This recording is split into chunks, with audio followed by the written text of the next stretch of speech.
Damn, I just woke up and that like the little twinkles just made me like feel like I want to go to sleep again. do do do do do do. Means I'm still tired. Oh, But we're here. Good morning, good afternoon, good evening, wherever you may be. Let me turn that music down. Sorry. Get that turned down. A lot of stuff to talk about. Welcome everybody to the weekend update show where we have extended live call time for the show in case we can't get to any during the week. Also, not only discuss and keep topics from the week, but also, which we will be, especially Idaho for, but also to catch up on some of the other updates from the week from these different cases. And yeah, we probably will be talking a lot of Idaho for, but Nancy Guthrie, David, Murdaugh, Stephen Smith, oh yeah. stuff like that. Yeah. So we'll be going through those. Also, an update, something new Rosie's going to be doing for Idaho 4. I'm excited for it because I don't know. I feel like maybe we all need to rewind time and go back, you know. And Yes. I'm excited to sit back and just have it all. It's all in the very back, you know. All that stuff's in the very back, but listening to it again and hanging out with everybody and you know conversating while we're listening, it will all kind of like it's like adding steam to a foam mattress. It just comes back into shape, you know. It's like, oh, everything just kind of comes back into shape, you know. So Yes. yeah, I'm excited for that.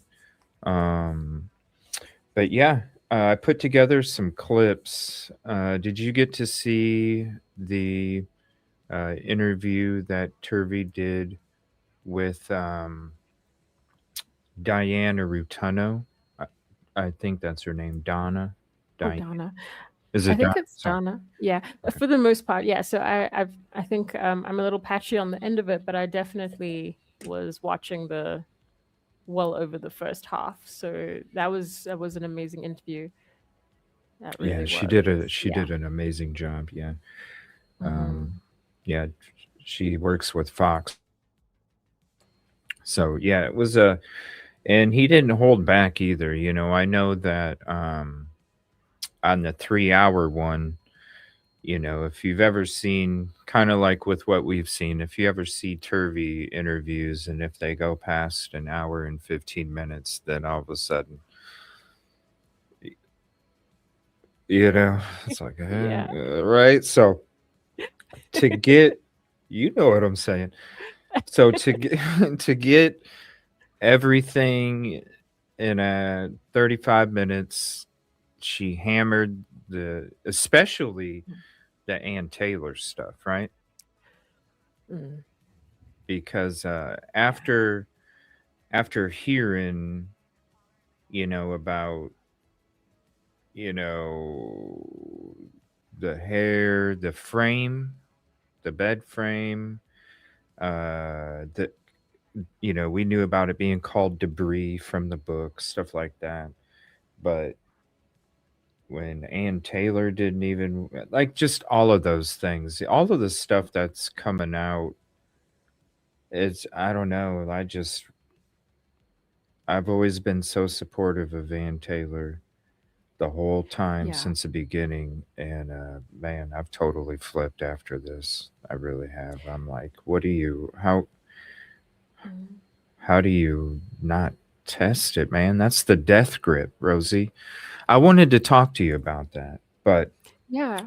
Yeah. before we do, let's get into the show. Let's get the show started. We'll do this quick intro. I'm going to play some clips I put together about this death grip, and that's the first thing that I want to talk to you about is this death grip. I want people to really Yes. understand why, in my opinion, the hair in Ethan's hand is tenfold times important as the sheath. Like the sheath is one thing, but the hair in the hand and the death grip, that right there, the hair in the hand, that's the evidence that should have been thoroughly examined, and then the sheath if we were going to worry about only being able to test one profile.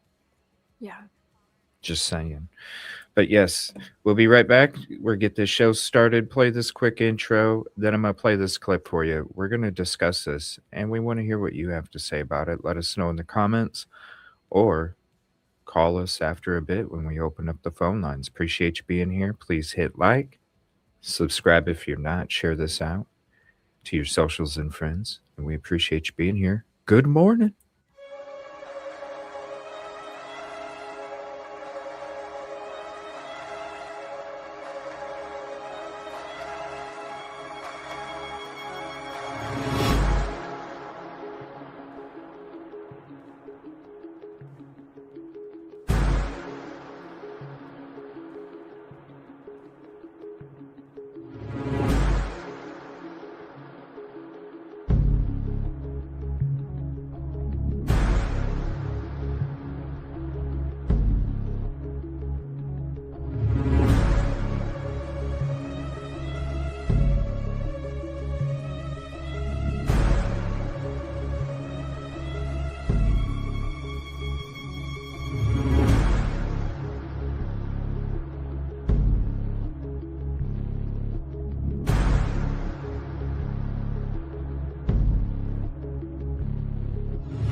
The blood actually sealed his hand to the bed frame and the hair.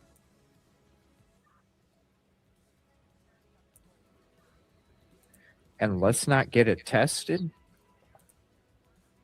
Let's not get it. Ann Taylor, let's not get it tested. Ann Taylor, let's not get it tested. When you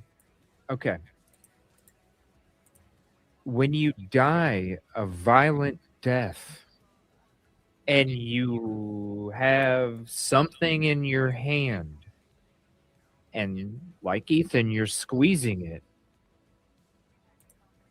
when you die violently, a lot of the times your body is frozen with what you were doing, and sometimes it clenches even tighter. So the fact that you have a clump of frickin' hair in your hand and you died, it's not like you're holding that hair and then somebody comes and attacks you. It obviously happened during the attack. And he died that violent death that made his hand grasp that hair and hold it tight even though his body was passed. How in the hell do you not get that tested? And here's what theories are supported and here's what theories are refuted. And the best way to do that is to have as much objective forensic testing of that potentially exculpatory evidence. Let's imagine 2 years in the future, the Innocence Project gets involved here and they test it. It comes back to somebody else who's committed similar crimes. Would you then say it was a bad idea? No, you're trying to figure out who did this. Thank God it still exists, no? Thank God it still exists. And hopefully it does get tested. It's more important than the sheath. Come on. It should have been the numero uno getting tested. And that would be the kind of thing that would overturn the case. Death grip. So the role of an expert such as myself is to make sure that potentially exculpatory evidence is highlighted and that it is tested to make sure that we're all on the same page. Just like I've been saying and backing her, I've been asking since the plea deal, how in the hell does somebody take this plea deal? And today, I sat here and went, I got some questions. How in the hell do you not want this tested after everything that I just broke down a second ago? And then I had to sit there and go, because the whole time I'm like, you don't take the fucking plea deal. This is horrible. You wrote like you had such a great chance. All of it. And did you take the plea deal? And I have to ask myself, did BK take the plea deal because he knew Ann Taylor was preventing evidence from being tested or discussed or even brought in? Oh, it's just debris.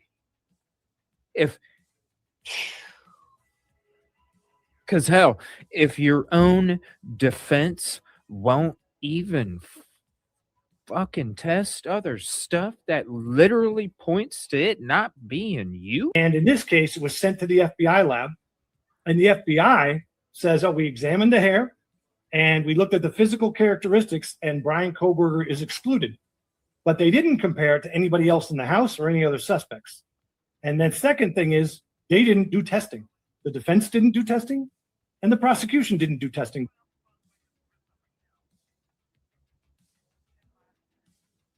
Of course, the prosecution's not going to do any testing because they can't do more than one profile. The problem is, as an expert, if I'm on the stand and I'm saying this hair should have been tested, the very first question the prosecutor is going to ask me is, well, if you thought it was so important, Dr. Turvey, why wasn't it tested? And my answer is going to be, I don't know. And that's going to... Damn, and that would have... Oh, my gosh. Man.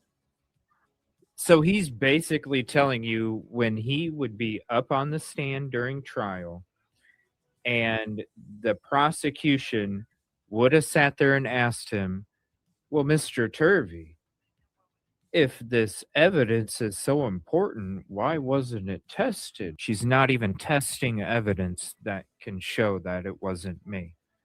She's not including me because she doesn't think, maybe he just, you know what I'm saying? Maybe he just needed, instead of like leaving him alone in his cell because he's having mental issues, why don't you spend some time, right? Like, what about going in there and talking about soccer? You know what I'm saying? Like, open up. Maybe he just, mean, the dude's obvious. You saw the stuff that he was posting on his what's that the visual snow thing. The dude obviously was he was being hurt from people for a long time. And sometimes people like that need you to like spend some time, you know what I mean? Like if you wanted him to help, maybe you could have approached it in a different way. You know what I'm saying? It almost seems like she was just like, we can't deal with it. This takes too much time. We'll just leave him in his cell and we'll ask him if we need to ask him something and we'll update him. And I mean, that's just what it sounds, because it's a huge day for me because my feelings absolutely flipped from 150% to minus 150%. Like that. Can't believe it, man. This whole time since the day he was arrested, I've completely backed her, even to the naysayers. And today I'm like, whoo, what? What? Your own attorney. The one, it's like what Turby says. She was literally standing up in front of the courts. Literally standing up in front of the courts, claiming that her client was innocent, that she couldn't. We've worked on this, we've brought in extra help, and we still have yet to see the connection between the crime and my client. Like all the times, right? That morning she showed up and shut that cleaning crew down at 1122 King Road. And I said that day, holy hell, this lady ain't playing. And if I would ever want a public defender, I would want her defending me, because look, Brian Koberger wasn't even in Idaho custody. He was on the East Coast. Idaho's on the West Coast. And he wasn't even near the state of Idaho. And yet Ann Taylor had that cleaning crew shut down. Also, Ann Taylor made sure that certain evidence that was going to get demolished with the house, she made sure that they held some of it, specifically the bed frame that has hair on it that was never tested. This whole time, I've always praised and lifted up Ann Taylor, defended her at the very most. And it's kind of weird because today, May 14th, 2026, I'm sitting here at my desk and I'm going, I have to ask, for the first time ever, did Brian Koberger take the plea deal because he knew that Ann Taylor, AT, was preventing evidence from being tested or even brought into the trial? So I wanted to play that little collage of clips because to me, it may not have been bombshell to anybody else, but the way that I feel inside is bombshell to me, because like I said in that collage of clips, I was 150% backing Ann Taylor from the very beginning, before Koberger was even in the state of Idaho, and have ever since. And there's been a lot of naysayers, a lot of criticizers over this period of time, and I'm just like, whatever, you know. I think she's done a hell of a job. And after hearing this stuff from Whitcomb's book, and then topping it off with these interviews and stuff and hearing the words and the emotions behind the words, and then even going further beyond the words that were in the book. I'm just sitting here.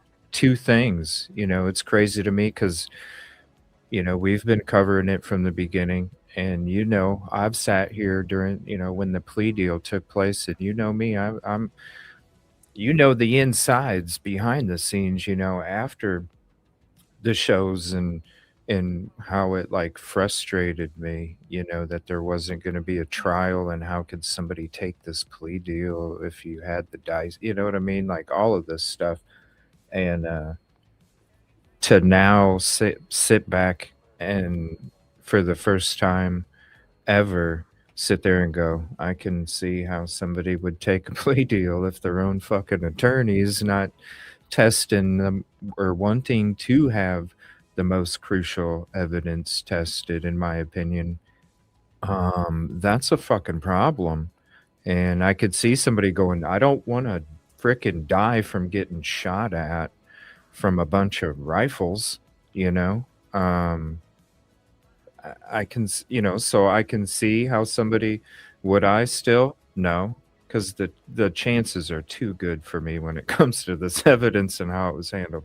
But somebody else, I can definitely see how they would take a plea, and then my support for Ann Taylor is totally 180-degree turn.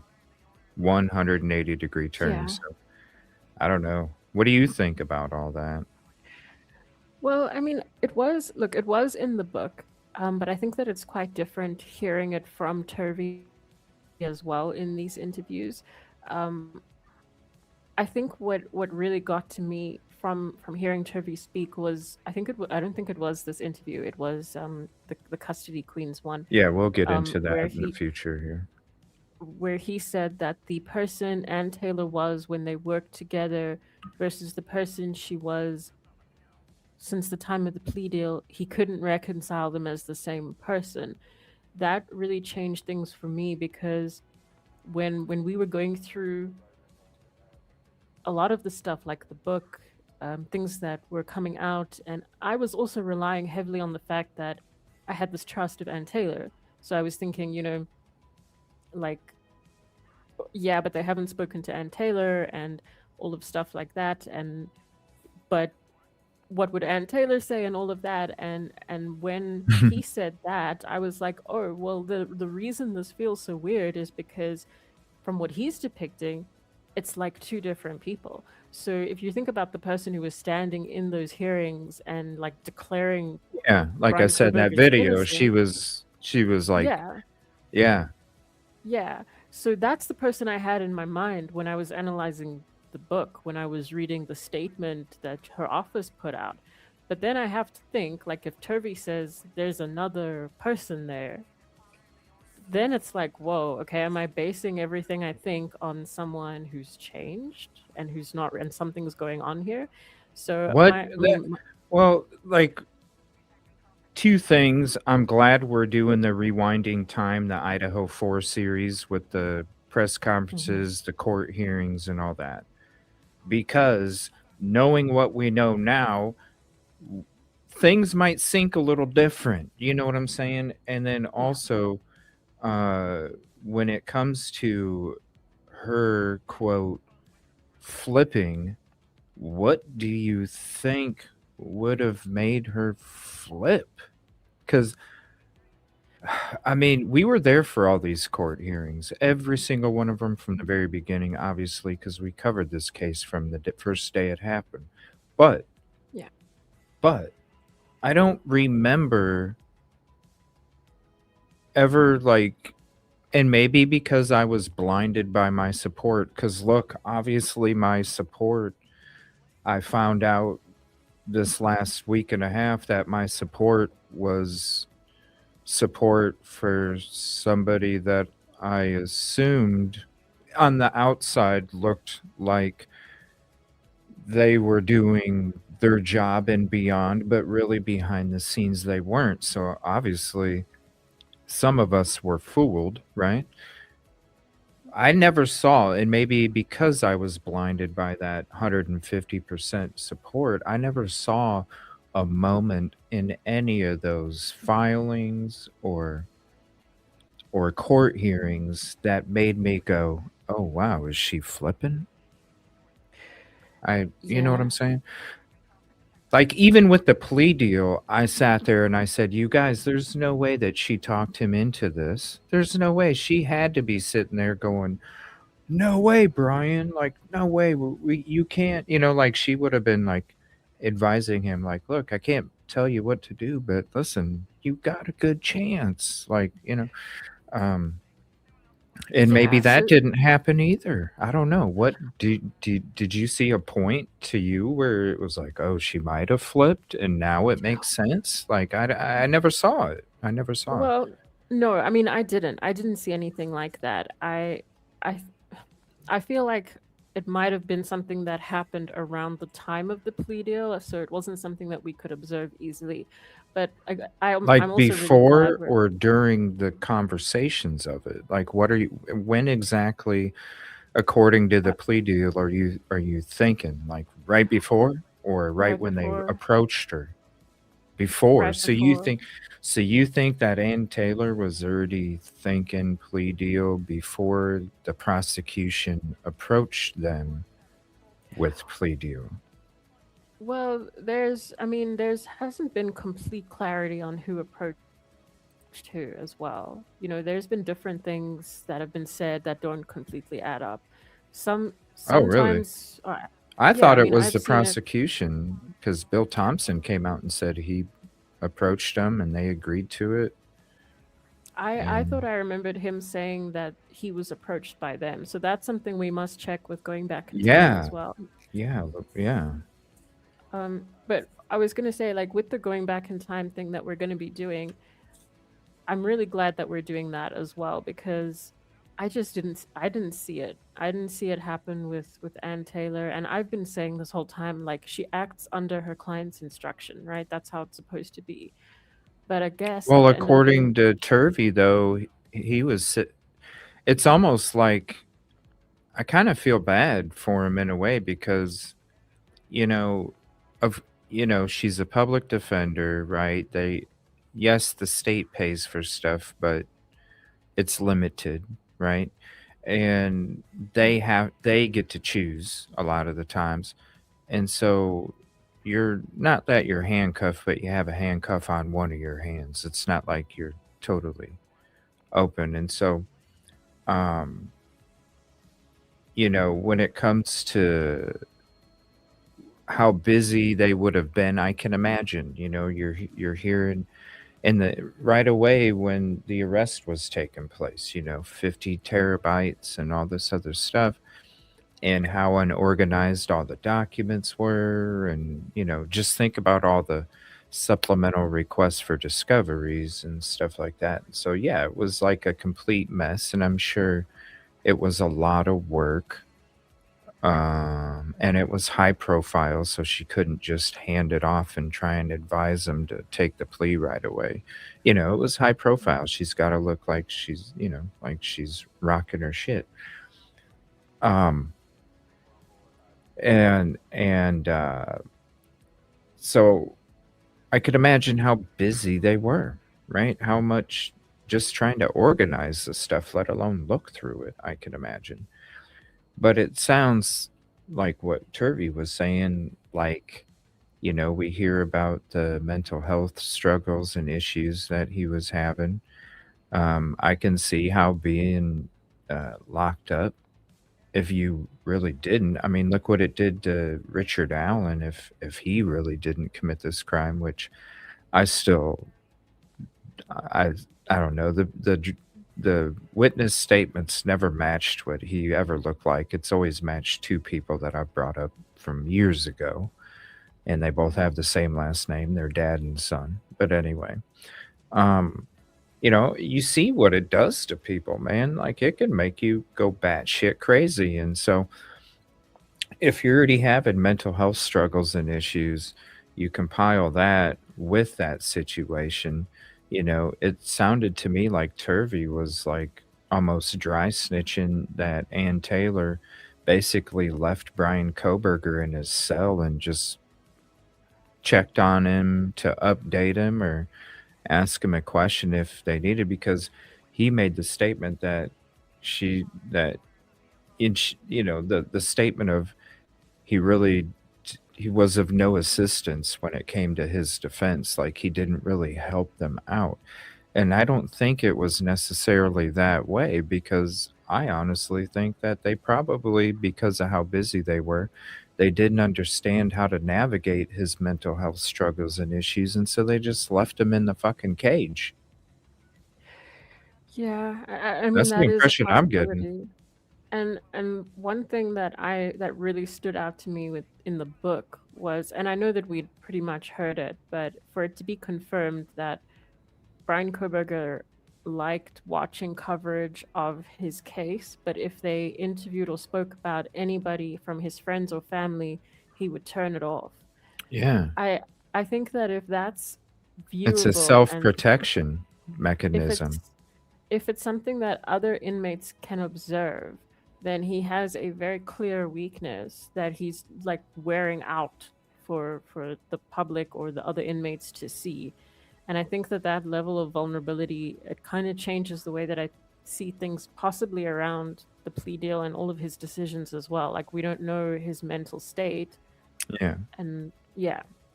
So yeah. I mean, It's I a think that self-protection. yeah. I'm sorry, go ahead. No. I was just saying, like, I think about it a little differently. Like that was something small in the book, but for some reason it stood out to me so much when it came to the plea deal. Yeah, like, because like we're sitting here watching all these court hearings and going, damn, she's really fighting for him, and we could see it even through the filings, like she was really fighting for him. And so that could make somebody feel like somebody, and then all of a sudden, if Turvey's saying this, maybe obviously Koberger being the main one involved in this whole thing, he would probably have felt that way, like Turvey's saying. And I can imagine what that would do to you, like that's why I'm saying, like, I could see why somebody would take the plea in that situation where they're like, look, even my own defense attorney doesn't want the evidence that is more important than the sheath, doesn't even want that evidence tested. Like what I would definitely be like, okay, is she behind the scenes trying to screw me over too? I know where I'm at. You know what I'm saying?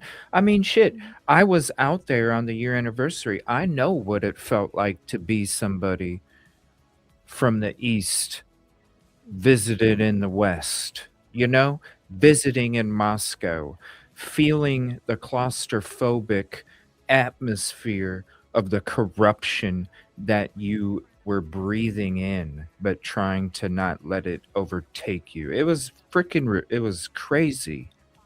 The claustrophobic feeling that you feel just because of all and that was after the first year anniversary when I went there. That's not year 2, year 3 as time goes on and you're learning more of the corruption. This was before a lot of the corruption was being exposed. When we went out there, we started exposing a lot of the corruption between the frats and the university and the first responders.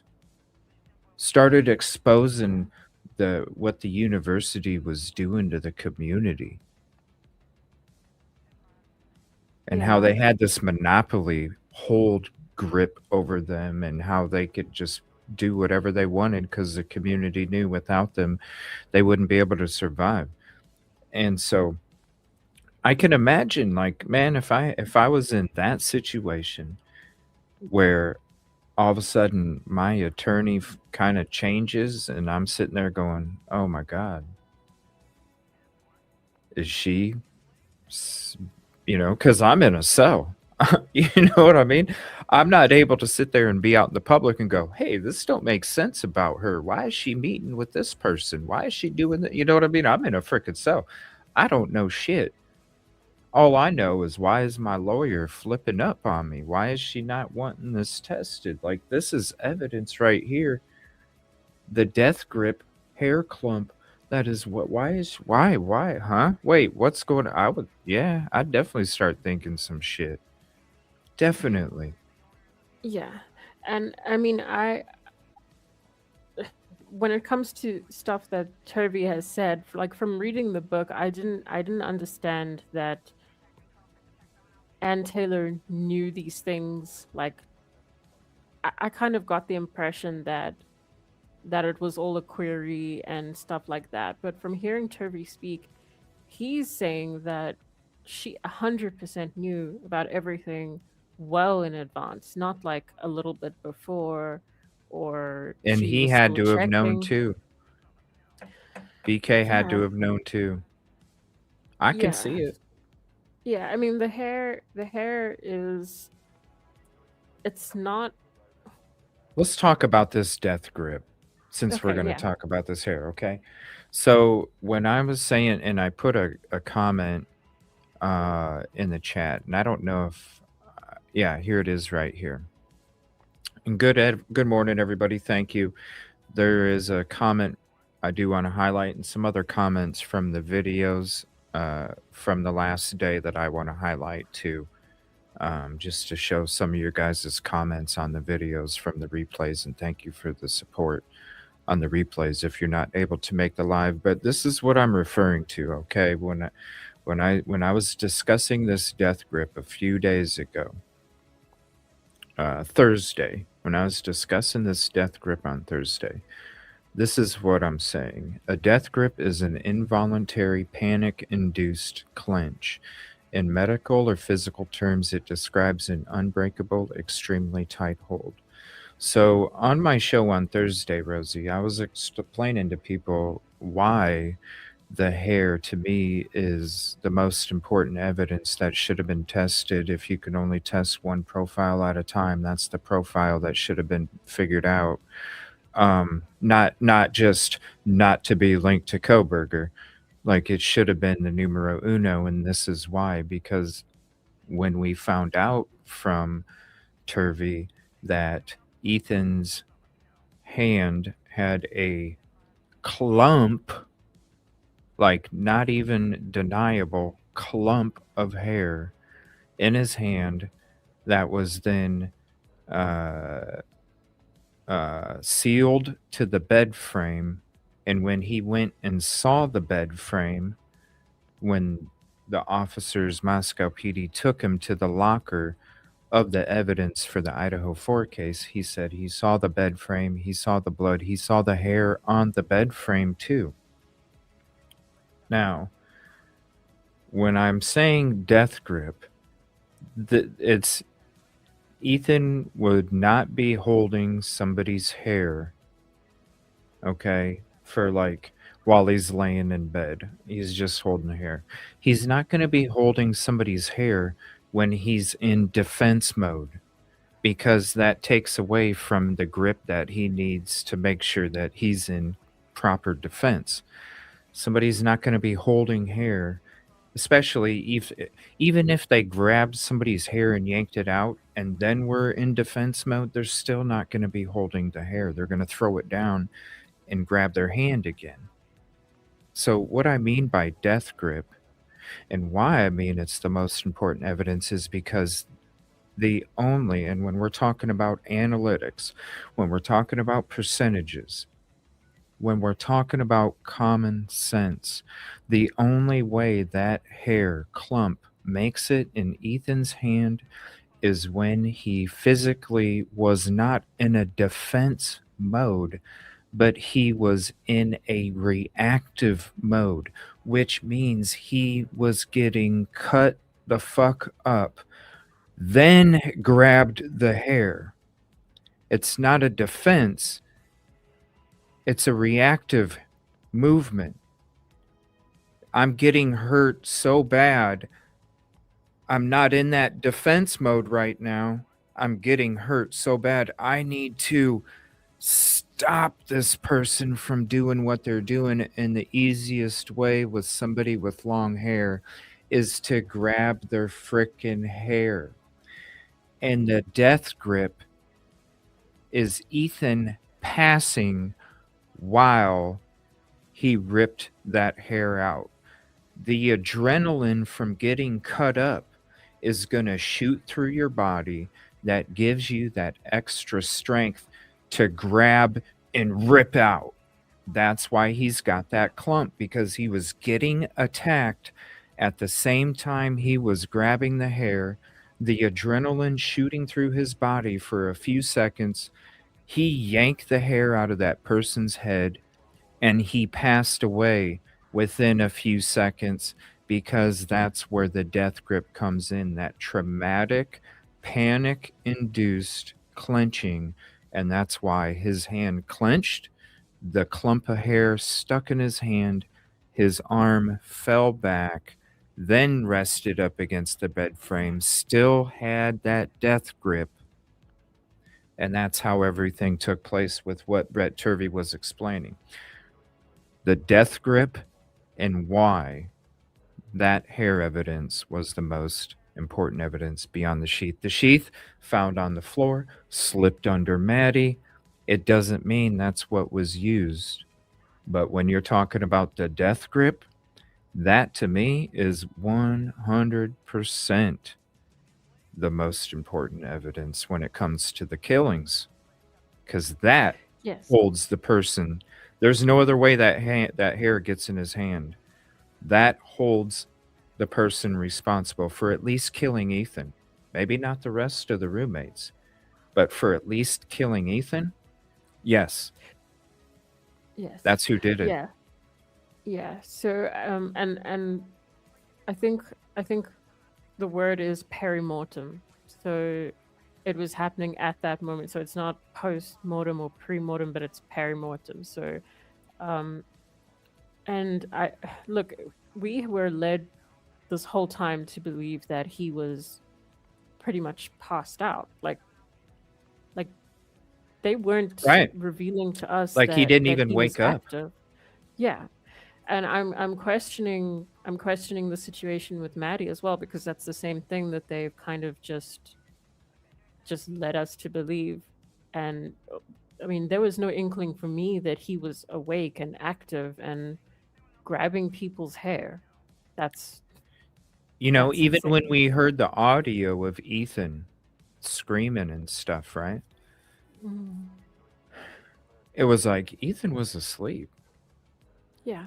But now that we're hearing this, yeah, I'm sure there was a frickin' scream, because he yanked somebody's frickin' hair out of their head, right out of their scalp. And to sit there and say that there was no roots, you gotta be out of your effing mind. There should have been so many roots on that hair. When you're talking about ripping it out of the scalp, those roots are attached, and I'm saying 98% of those hairs would have had roots on them. There might have been a few that came apart, but no, there would have been so much DNA that could have been tested to the fullest. I mean, you're talking about the roots. Yeah. Yeah, and even without the roots, How they did it can not still- get tested? There's so much there to get tested. Way beyond the evidence on the knife sheath. Way beyond that. You're talking skin cells on the knife sheath. We're talking hair follicles with the roots. Yeah, so I mean, if you're comparing the hair and the knife sheath, it's interesting to think of it that way, because with the knife sheath, they're looking at something that they're assuming was involved, but with the hair, that's a person. Like that's the agency behind the weapon, not With the death weapon. grip. With the death Yeah. grip. Like it's so Yeah. obvious. Like if you come across that, you're a rookie. You come across it and you see that take place. You see that in front of you. It automatically tells you that's got that the chance of that being the the the killer's DNA is like right there. They literally have a clump of hair, Yeah. and then to sit Yeah. there and not test it, especially the defense. What are we doing? Yeah. So and in terms of that comment, like as far as I understand, the hair was analyzed and it was excluded as being Brian Koberger's, and it That's was it. confirmed to be hair. That's But it. then there was nothing further done. That's it. Like it wasn't Right. tested against anyone Yeah, else. that's what I mean by not being tested. Not that it was that the FBI didn't test it. Their tests, that's not the test results I'm looking for. I'm not looking Yeah. for the Yeah. results I know. of it didn't match BK. I don't no shit Sherlock. It's a hell of a Yeah. lot longer than BK's hair. No shit Sherlock. He didn't fucking cut his hair after he did the murder. He didn't wear. Yeah. You know what I'm saying? Like, no, that's not the test results I'm looking for.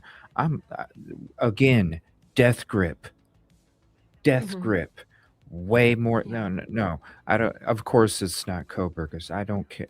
Cool. I want to know whose DNA that is. Run it through CODIS. Do the frickin' family tree backdoor BS that took place. Do all that stuff. Okay? Do it. And I'm glad that it's still saved because I hope one day, listen, this has nothing to do with BK's innocence or guilt. Has nothing to do with it. It has everything to do with 100% justice for these victims. And damn, they better test that DNA because if they don't, that's so disrespectful to Ethan. Number one, to call it debris. Number two, to not even have it tested. Death grip?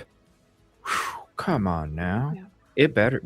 Hopefully one day it gets tested and we find out whose it is and they get brought in and they start answering. And I wouldn't be surprised if it's somebody one of us have talked about in the past, whether it's the ex neighbor that lived 1,200 feet away that gave up all of this stuff and then fled to another country and never had to come back, or whether it's one of the roommates' friends, whatever, whoever it is, whether it's Yeah. even one of the police, whatever. I hope they Yeah. test it and we find out who. They're the ones that need to start answering questions. And maybe that's why when BK was arrested, he asked,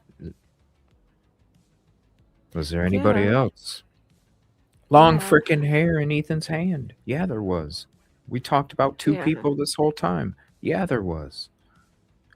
And also the like back to the point of them labeling it as debris, like that's kind of unacceptable because if it's good enough to rule out, like to test to rule out that it's not Brian Koberger's, then it's not debris because it can't just be debris How because now it's not disrespectful to useful. call It's it debris.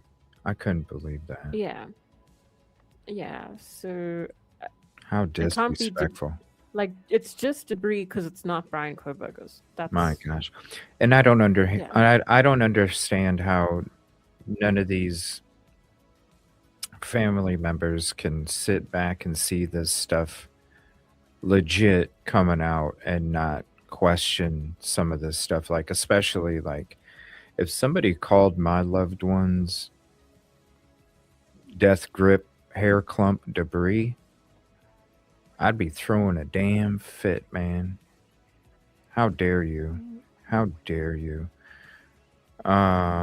Yeah. Do you remember Yeah. the comments made by a user named Cold Dead Curled Fingers? Oh my god, that sounds familiar. Was that like in November, December of 22? Reddit? Was it on Reddit? I'm writing that down. I've never heard I'm of trying that. to remember. I think it was on Reddit. Or it was on like a chat board. Not like a major social media. Well, I guess Reddit is, but it's different. It's Yeah. more like threads. It's not like, you know.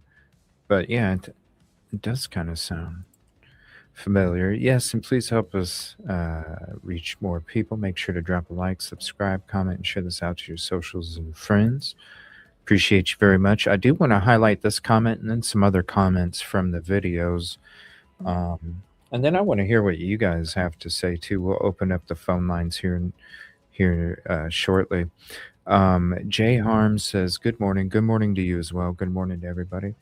Ice been going back to the nice. Been going back to the beginning for the Idaho 4. What we know now and what we were fed then is quite fascinating. Yes. So, and that's what Rosie and I were kind of discussing after all of this stuff, and I'm sitting there like, I don't know. That's the biggest question to me is and that's one thing I'm going to be looking for as we do this Rewinding Time series is I'm going to try and see like when did she flip? You know what I'm saying? Like when was there a difference? Yeah. You would have to see it in the voice and the visual when it comes to these court hearings. So what Rewinding Time, so I'll go ahead and explain that real quick. So Rewinding Time is going to be a series where at first it's going to be in like three parts Rewinding Time series. So the first part is going to be the first media reports. So it's going to be an episode of just all of the media reports from when the news first hit. So we're first hearing all the new media reports from all the different local and national, just with that part. Then the next part is going to be the first press conferences and updates. So it's going to be the press conferences, any of the updates on local, national media. So we're going to listen to all the first reports and we're going to get that, like I said, it's like adding steam to an old foam mattress. You add that steam and it fills right back up into the shape that it was when it was first made. We're taking those memories and all of the stuff that's been suppressed because all of the new stuff that's been coming the last few years is kind of pushed all of that stuff from the beginning back to the very back, and we need to take that and refill up that foam, right? So we're going to have all the first press conferences and updates, local and national in one. So we get all that steam back in the brain, and then it'll be all court hearings after that. So everything's going to be in order. And we're going to be sitting back, rewatching, re-listening to everything. The first reports, the first press conferences, until when he was arrested, and then court hearings, all in order. And then we can kind of look for all of these different things at once. So I think it'll be really cool. And thank you for hosting that. You're welcome. Of course, I'm really looking forward to it, because me too. I think the way that information is coming out now is, like we've said before, it's really dangerous. Because without there being a trial and books and leaks and all kinds of things, it has really complicated stuff. It's made it all the more difficult to understand. So I think that with what we know, it would be really good to just go to the beginning and just like impartially look at everything. And like you say, look for clues about all of the stuff that's happening now, because it's going to stick out to us now. You know what I mean? Yeah. It's going to stick out to us now that we know all this, and we're, I don't even know, the memories that were suppressed were rejuvenating reviving those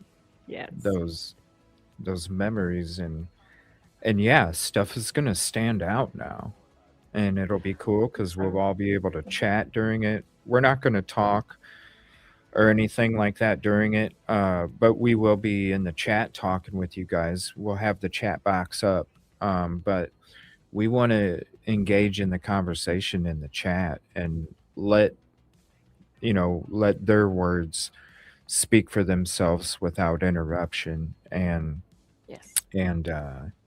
we're going to be engaging it. So I can't wait. Like, and who knows? Like the beautiful thing about doing it together is that they might notice something that we don't, and we might notice something that Absolutely. they don't. We mix it all together, and we get the complete package of it all. And then even on replay, if people ain't able to make it on the live, they can still watch it and then drop the timestamp in the comment section with their comment, and it'll go right to the exact part of that press conference or report or court hearing. And so it'll be a really cool thing that even if you're not able to make a live, or even later on in the future, you can go back to it and even look in the comments and see, oh, this is a good point, and click on the timestamp, and it'll Yeah. take you right to that part of the video. So I think it'll be really cool, like a case file in a way. That's a live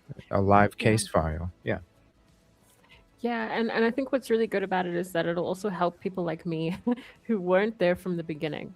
So, Well, you know, you were there real freaking damn close to it. there have We been a were few there hearings where, from like, a couple days before that, but yeah. yeah, you were there like day one. You were there. I wasn't. Like, the PCA had already come out by the time I heard about the case, so it's gonna make a big difference for me as well to like go back in time and like I just mean, you start got to give again. yourself more credit.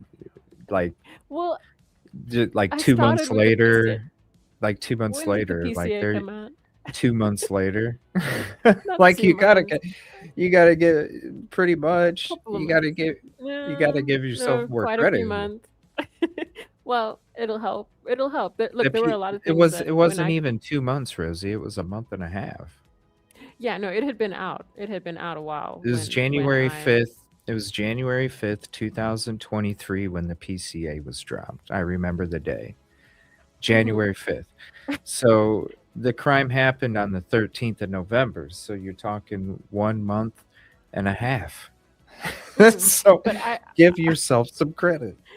I started my channel like a year after the crimes took place, and it was just a couple of months or weeks before that I actually heard about the case. That's So when you. I missed a Yeah. lot.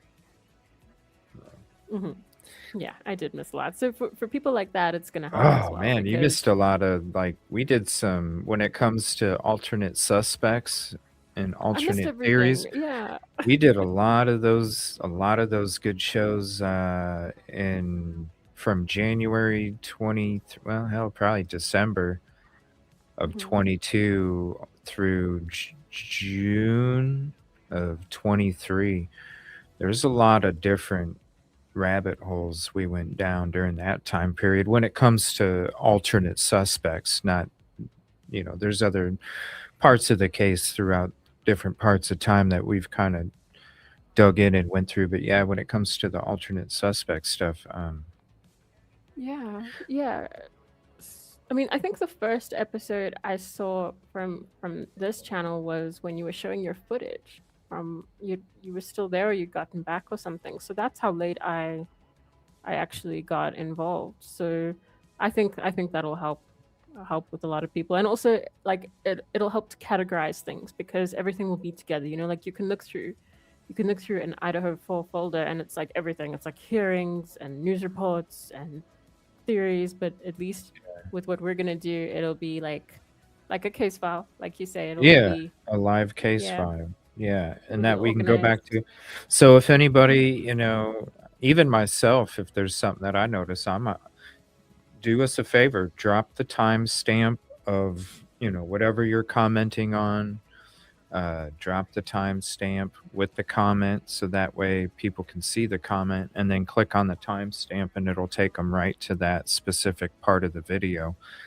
And that will be like its own note section within the live case file. You got the note section of all the different things with the timestamps, and any of us can go back and click on it. I think it'll be really handy Not only Yeah. for a refresher, but to go back to in the future even, or if somebody's just coming across the case too. It's a good playlist to, Yeah. hey, what about this? Oh, I have the same question. Somebody just answered it in this comment. Clicks on the timestamp, bam, takes them right to the press conference, the court hearing, the news update, whatever, whatever. So I think it's a good thing for everybody, even especially for people that would come across it. It would be a good playlist to promote. Yeah. But yeah, I want to hear more about what people think about this. To me, like he said, it's exculpatory, the evidence, and then when it comes to Richard Batanti and his affidavit, when it comes to Bethany having exculpatory evidence to support that it was not Brian Koberger, well, then you think about this death grip hair clump, and then you think about the exculpatory evidence. I always said from the beginning when we saw that that was filed and we started going through it a couple years ago, that Yeah, the you told us. only right, the only way that Bethany would be able to find out if it's like to say that that is 100% not Brian Koberger, seeing a silhouette of somebody, is that they had longer hair. That was the only You did. way that somebody could, without a doubt, have, because you got to remember, there was no witness statement, right, that we seen that had any evidence to support anything. But to me, if you see somebody running outside of a window, which is what I think took place, Bethany saw somebody running. That window had a blind that was stuck open. She saw that little blind through the stuck open blind. Somebody walked by in front of the window and they had long hair. And so a couple years ago I was saying that. And so now it Yeah. really makes me question even more the exculpatory evidence that Batanti was talking about, is because of what I thought back then and what we're finding out now about how do you know, like, yeah, okay, it's determined not to be Koberger's. Turvey said it was obvious that it was not Koberger's just by looking at it. That means the hair was long, just like Bethany's exculpatory evidence to me, in my opinion. So to me, it's like this hair clump from the death grip I just don't understand how it wasn't the first profile to be tested if you could only test one, and how Ann Taylor didn't even want to test it. So it just totally changes everything and everything that I thought of when it comes to the Yeah. importance of that hair, the importance of Bethany's exculpatory evidence from Batanti, and also Ann Taylor, and how I just Well, yeah. I'm so disappointed. Yeah, because when you think back on these hearings, you hear these comments about, unknown male A, unknown male B, stuff like that. And that's all coming from Yeah, samples, I think blood samples and stuff like that. So that would have been a great time to mention unknown hair, right. right? Like, why was she focusing on those samples? And at the time, it would have been like, that's related. Mention the hair at that exact point. It's insane to me that we never heard about it. Like, it just never came up. Like yeah, okay, it's a good point to want to know whose blood samples those are, but the hair would have been like, the hair is in direct contact with a victim as you can get. Like, I it's don't understand. I mean, you literally walk into a crime scene and it's so obvious what that is for evidence. I mean, it's honestly, not I've rocket never read a science. case or been involved with a case where I've seen anyone get that lucky. Like, it's in his hand. Like, Right. Like that, like, screw yeah, the fingernails, it's in his hand. yeah. It's in his hand Like, with he's like roots, showing you. with roots. Yeah, I don't know. with I mean, roots. when we read about the hair in the book, I tried to rationalize it as well, but hearing I thought it was Toby, just a couple strands, not like. But when mm, Turvey said he saw the photo and it was undeniably a clump, I'm sitting there going, in my mind, I'm like, damn, if somebody's saying that from a photo, that literally has to be like a yeah, handful, like a yeah, handful. and I did like I think I definitely bought into the idea that maybe Ann Taylor, there was just so much stuff and it was so mislabeled and everything was so disorganized and she didn't know, and it took hearing him in an interview saying like no, she knew, she knew. He said, I think in one of the interviews he said she knew everything.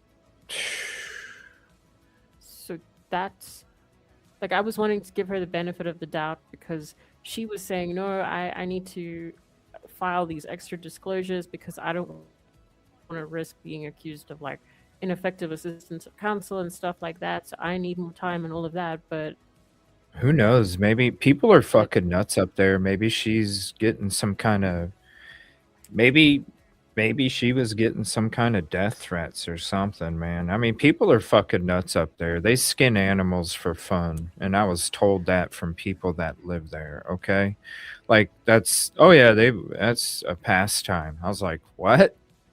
Yeah, that's what I was told interviewing some locals out there. Yeah, it's fucking normal. It's been happening for the yeah, longest. I'm like, wow, it's a different world up here. Um, like and she's been obviously tied into that small ass community for the longest. yeah, Um, and so maybe it's one of these things where some nutballs up there or like if you don't make sure he's guilty. So I mean, I don't know. It's just crazy. Maybe she was afraid of the backlash that she would get living in that small area and felt like she would have to move away to another state to feel safe. I don't know. It yeah, just don't make sense, man. How you come out swinging like you were, you know what I mean? If you weren't trying to like with what she did in the beginning, why'd you even shut down the cleaning crew? Because if you would have just let the cleaning crew do the thing the day that BK was arrested, that would have destroyed a lot of evidence that wouldn't have been able to be collected at that point. We're talking like a month and a half after the murder took place here, and they were going in there to clean it. Why didn't she just let it be cleaned and let him have less of a chance? You see what I'm saying? Like, you went in yeah, there and you like before he even was in Idaho, you shut that shit down. You went out there, you set up a team, and you went out there that morning and started going through stuff. So to me, it's like, why would you start off doing that if in the end you were just gonna yeah, work backdoor deals, so to speak, allegedly, right? Like that yeah. don't make sense either, unless there's some kind of threat. Well, I just also want to check with chat. Can you guys hear us okay? Is there something wrong? But then also just on what you were saying, like that's why I keep coming back to the situation with Toby saying that she was like a different person, because I I obviously don't know Ann Taylor. He knows her, but I cannot Right. reconcile what I've seen and read from her with what I'm hearing now. But if you actually think about it kind of does make sense. And I think that when he changed his plea, the entire defense team seemed quite emotional, and I think that we all assumed that that was like that they were really upset about him making that decision. But I suppose it's also possible if they were allegedly or whatever, like if they were involved in something to make that plea deal happen, I suppose that we could have also been seeing quite a lot of guilt. And I really like I still believe that they care about him. So it's hard to understand this. Like I don't understand it because when we were watching the plea deal, you saw and we'll see this in the rewinding time series that we're doing. When it comes to the plea deal court hearing, to me, it looked like the whole defense team was in shock and awe. So I don't know. Like, that's why Yeah. I'm saying I must have been blinded by my support for Ann Taylor, and I didn't see when this quote switch to the dark side took place. But it'll be interesting to find out. Is StreamYard having some issues? I think that there's some audio issues. Let I've been able to hear everything okay, me get to some kind of. unless it's me. Yeah. Yes, thank you for that. I do have some raw HD footage uploaded for the private eye membership tier that we just opened up recently. And then also we got some membership, CJ membership, regular membership. You have access to some Idaho 4 footage as well. I got 5 terabytes. I got to upload over time. I'm going to be uploading some Micah Miller footage. JP Miller's going to be having a court date coming up soon. So I thought I'd start uploading some raw HD boots on the ground, behind the scenes, never been seen before footage. Got a lot for Micah's case. I probably have more footage. Well, let me see. I have either just as much or a little more footage than Idaho 4 when it comes to the Micah Miller case. And a lot of footage back in the slough where she supposedly died back there too. So a lot of footage back there. The officer said what he got there about the hair in his hand, there was nothing about the sheath. Right. So why wasn't the hair, the death grip clump, the number one source to be testing? And it's like Turby said, that's where the staged stuff came from, is the first officers didn't notate anything about the sheath. Then you got one saying they found it on the floor. Then you got another saying that they found it under Maddie. You know? Just think if that was put in the filing for the PCA, that they had 3 different spots that it was found at, right? Do you think it would have been pushed through? No. No. No. No. And actually, I mean, if you think about the amounts of things that, I mean, the PCA is like a figment of somebody's imagination. I don't even know. Like the level of, like, think about everything that we've learned since reading that. I mean, like frozen shock phase, no. And things like people going to sleep, no one was asleep. Like, it's just like, I still want to know how that thing was written. Like, I want to know that thing, that PCA. It's from square one. I don't even understand how any of that was put in there. I mean, it was obvious. They were trying to push it through multiple times, and the judge wasn't going for it until they put the knife sheath with the DNA, and that's when they, I know, but they shouldn't treat it like a sales pitch. It's a PCA, and like you say, yeah. If they had put, if they how had many put 3 days? different places. Sorry. Do you know how many days they had until this new semester started? Yeah, I know. Just a few. When he was arrested, literally just a couple days. Like that, they had to do the sales pitch.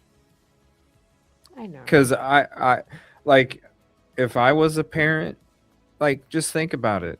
And this is a good question for chat too, because this is something that I asked when the new semester started, and I was like, if I was a parent, there's no way in. Hell, if I was a parent of a child that was going to the University of Idaho or WSU, I'd be saying, look, you need to transfer. There's other schools you can go to. Like Yeah, you're not going back. You are not going back. I understand that. And I mean, There's no I way. do understand that. It's just that, Especially if they wouldn't have had anybody arrested. Could you yeah, think I about know. it? If you had a kid that was going to those schools and they didn't have anybody arrested, could you really like tell your kid No. like be safe, honey? Really? No, no, no, no. I'm not saying I would be fine with that. I wouldn't. I wouldn't. What's up, But chaos? yes, and welcome. Well, look, I'm not saying I would be okay with that at all, but I just I don't know. When it comes to the PCA, I understand why it was written that way, and I understand that I understand the pressure on them and the time frame and stuff. But it's just, it is crazy to like think about everything we've learned since then, and everything that we like. That's why it's so upsetting the way that information is coming out like this, because it seems like every time there's a new leak of information, we just realize that what we thought we knew, we didn't. We didn't like it. It was completely different. That's how I feel anyway. I mean, listen, this week this is why we've talked about it the first hour of this show. Um is because to me it's like I said, it may not have been bombshell to anybody, but it was to me when it comes to how I flipped, when it comes to my support that I've had since the very beginning for Ann Taylor, and this whole time for almost a year of me going, nothing making sense why somebody would take this plea deal. None of it, nothing. For almost a year, nothing, absolutely nothing made sense to me until this information as well. And now I sit back and I'm like, if my own damn lawyer ain't trying to, like, that's so easy. Have it tested. You know what I'm saying? It's that easy. Have it tested. Yeah, Like, it's that easy. yeah, And you won't even do that. Man, that would make me feel some shit, especially if I'm locked in a cell by myself and thoughts are just spinning. No wonder he didn't want to see anything bad being talked about his family or friends, because those thoughts would then corrupt his mind, because those thoughts are spinning in his head. And he doesn't want to subconsciously start thinking those things about people that he cares about. So I could see why he wouldn't want, why he'd just shut it off, you know. And then but those thoughts, when it comes to your lawyer not testing that hair, oh man, I can imagine the thought. And then going, I know where I'm at. I know I'm an East Coaster living in the yeah, upper Northwest mountain region that typically don't even care for people that live out east. Yankees, they don't even care. Like, they don't. I'm an outsider. I mean, hell, we've heard realtors that sell homes in frickin' northern Idaho talk about, if you're an outsider, make sure you change your plates as soon as possible. Make sure you get rid of every frickin' sign that shows you're not from there, because you get treated a certain way. And those thoughts of your own attorney, it makes sense. It really does. yeah, yeah. But look, and that's also like, I suppose, being from somewhere so different, that's something that like I'll never fully get my head around, as well as the idea of that that outsider dynamic, like just having not been exposed to how that really works. I think it is It's a like really good walking on point. eggshells the whole time. Yeah, yeah. I mean, it's not something I know about very much. I mean, we don't really have, I guess it's because we don't have states, so we're all one state. I don't know, but it, it I think that it would like I can imagine the level of anxiety it would cause somebody in that position, especially if the way things were getting denied, in terms of like motion for continuance and stuff like that.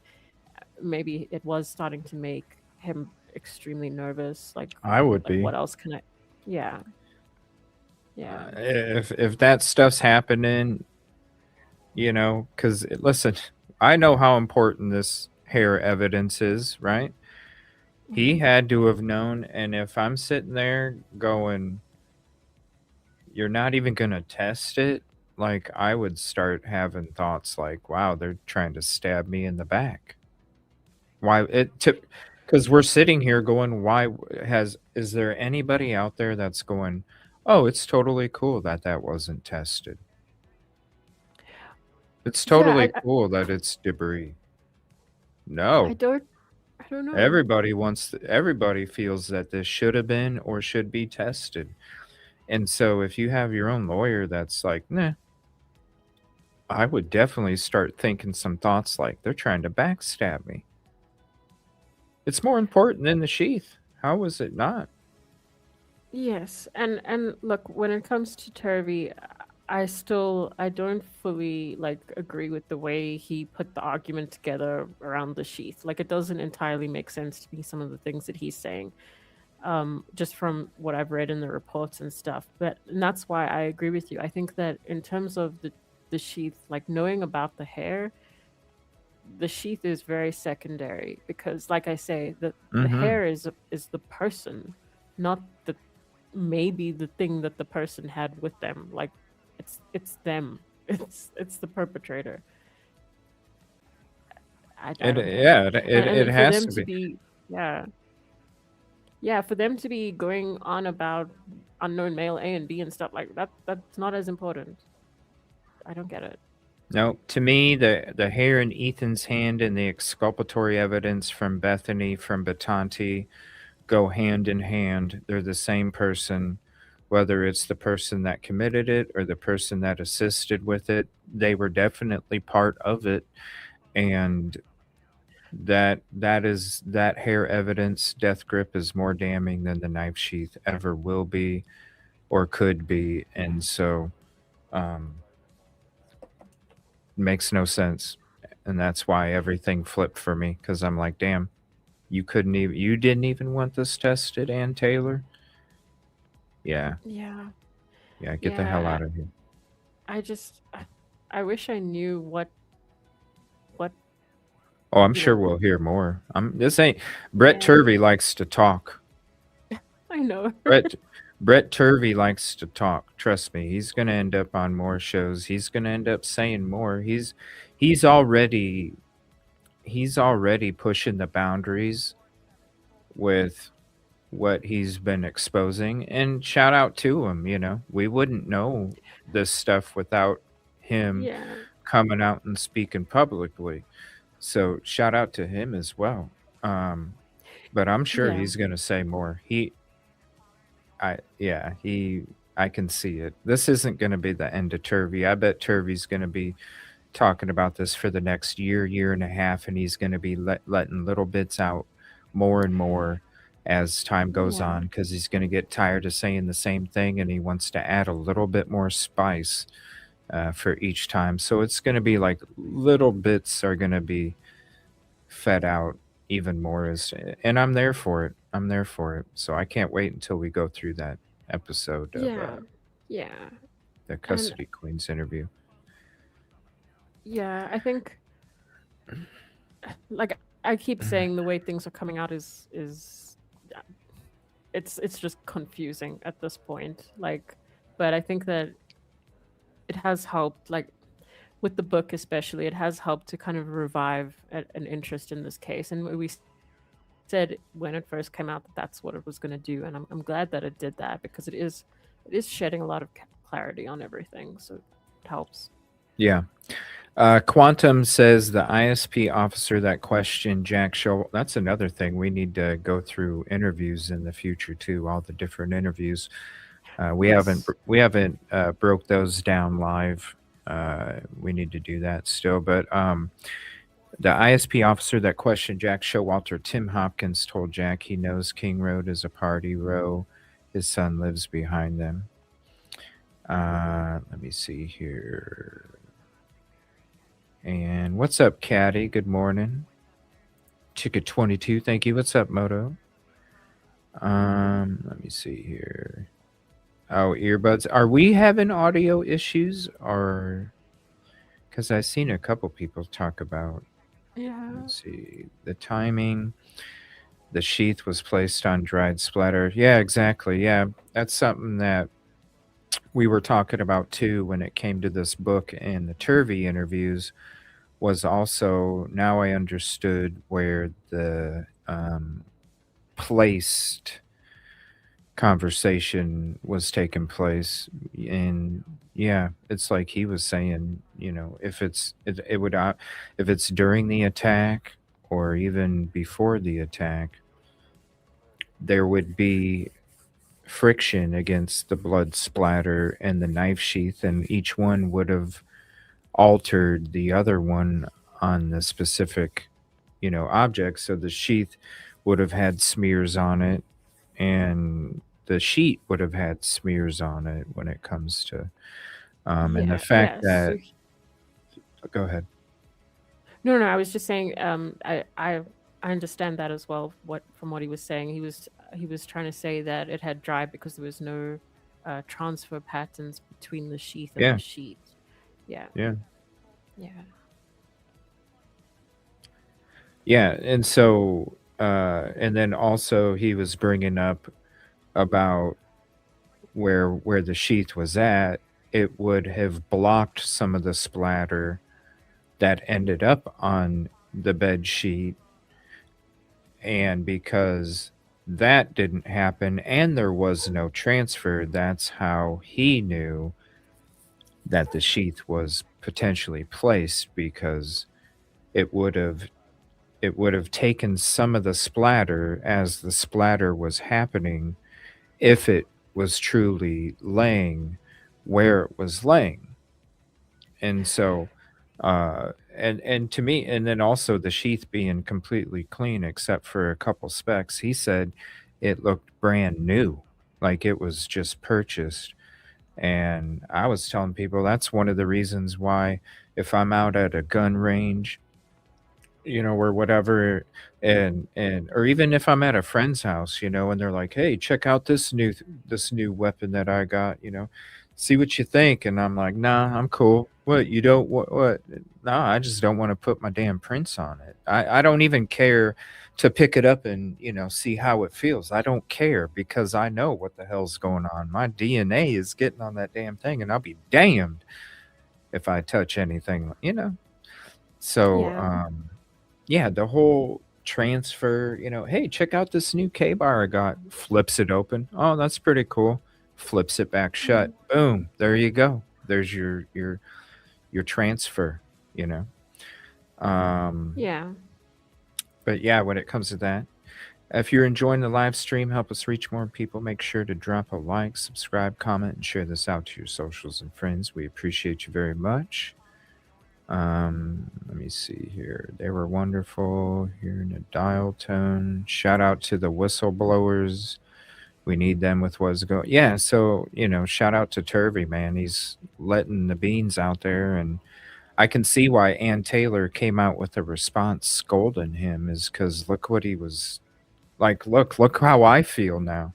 Like, you didn't even want the freaking hair tested, Ann.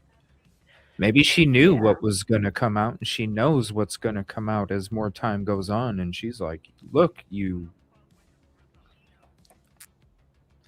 I don't know. It's crazy. Yeah. I mean, I'm still racking my brains as to why people wouldn't want to check the hair, but people on the defense, like, I get the prosecution. It didn't go with what they wanted, but damn, the defense. Screw the chain of custody. Like, I should have been working on getting that hair tested for 2 years. What are we doing? Yeah. I might not have even had to fight the last 2 years in court hearings, because we could have introduced freaking death grip hair clump evidence as an alternate suspect. If anything, Yeah. it could have been Yeah. argued as an alternate suspect. Look, we need to wait. We need to investigate this more. We don't need to be going to trial yet. Contribution call out, Moto Man. Thank you so much for the 50 CA. It's interesting that all of the clothing, all the things that Dylan had mentioned was found in the downstairs spare room. It's also interesting that she had pictures of women sliced open with a drawn picture of a once included on her wall. Wild shit. We'll be opening Yeah. up the phone lines here shortly. I know you wanted to talk, call in a couple days ago. We'll be opening up, and if I'm interested to hear more about your comment there. And yeah, Dylan's always been sus from the beginning, you know. Remember from the very first, like anybody that's been around from the very first couple days, first couple weeks. Remember we were hearing that her phone was left in the kitchen and that's why she couldn't call 911? Yeah. It's all it. That's why I'm sitting there and I'm like, how could people do the GoFundMe? They literally, she made like a couple $100,000 off people. Yeah. And those tears, they weren't tears of emotion because you were grieving your friend. You could tell during that court hearing, those were tears of nervousness because you knew what happened and you were having to face a moment. It was more nervousness tears, not, and nervousness as she knew what the hell happened and what she could and didn't do. Yeah. Yeah, there's so much to it with those two. I like, that's one thing I don't really understand how they've been defended for so long. I'll defend Bethany. I don't I know. will. I like. I'll Yeah, defend Bethany because she was tucked in an area where it would be like Dylan's another thing, but Bethany was tucked in an area where it would have been the hardest to hear anything going on in that whole house where she was at, where she was sleeping.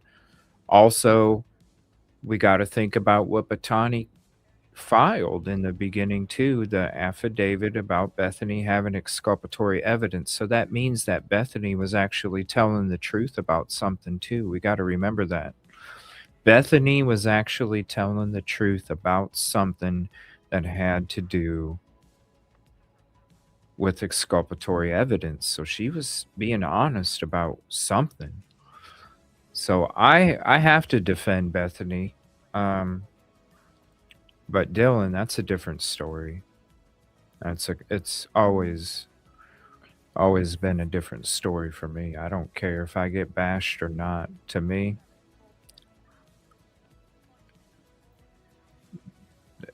yeah, she could have. I wouldn't want her to be my friend. I'll just tell you that when an attack takes place.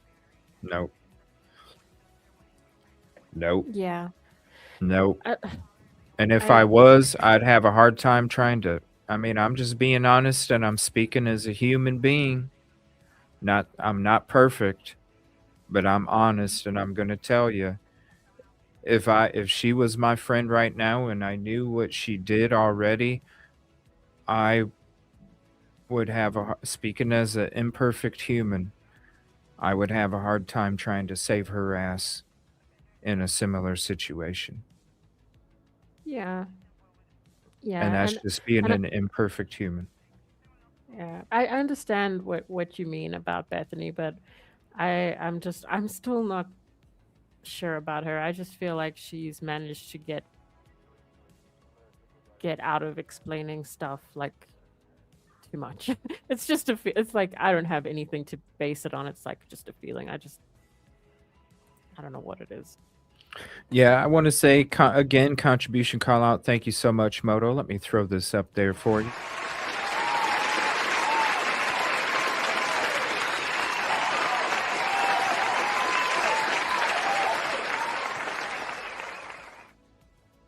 Thank you very much for that. Appreciate the support. And yeah, it's even the pictures of the one eye that were hanging up on the wall. It's just like, come on. Like, she's not very crafty. We saw the body cam of her talking about everything that took place. She's not very crafty. She's not good at lying. She's not good under pressure. You can obviously tell she has a complete lack of confidence for anything. And so she would have been a hell of a witness on the witness stand, especially being the main witness to everything that took place. And everybody, they would have broke down when she was lying about shit. She would have been torn to shreds. Because you can't even, Yeah. like we saw how, we all thought it was dark in there in the beginning. And then we see the photos that are coming out. We see how bright that light was, the good vibe lights, the other LED lights that they had running through the rooms and stuff like that as more stuff started to come out. There's no way you're only going to see one fucking eye. Mm. You're going to see a lot more. You're going to be able to describe the shirt, the jacket. It's not, it looked like a vacuum. I'm not sure. You're not, no. You would have been able to see everything. What kind of zipper? Did it have a little thing hanging off the zipper? Like, did it have pockets going across the chest? You would have been able to see all that stuff. So give me a break, just one eye. I just from the beginning, to me, it always seemed like she was just covering for the person that really committed the crime because she knew that it would happen to her. That's how it felt like to me the whole time from the beginning, is she was just covering up, creating stories, deflections, so that it doesn't lead them to the person that really did it, so she didn't technically help them get to the real person. And so she was just protecting them because she was pussy, because she was afraid that the same thing would happen to her, even though they could have put her in witness protection. Yeah. Yeah, I think at the end of it, I don't know why so much was done to help the perpetrators of this crime, in a sense, like with the delay and things around, like if there was or wasn't a cleanup. But at the end of the day, the perpetrator wouldn't have been able to do all of that without the confidence of knowing that there was some kind of cooperation there, regardless of the reason. Like, there was cooperation. We don't know the extent, we don't know why, but we know there was. It just is, like, not that they were involved, but cooperation is still important. Yeah, and the person that committed the crime is not going to clean up with water and a towel. Yeah. Or it's just Moto, I don't think she created a story. I think she was just telling the story that was told to her to tell.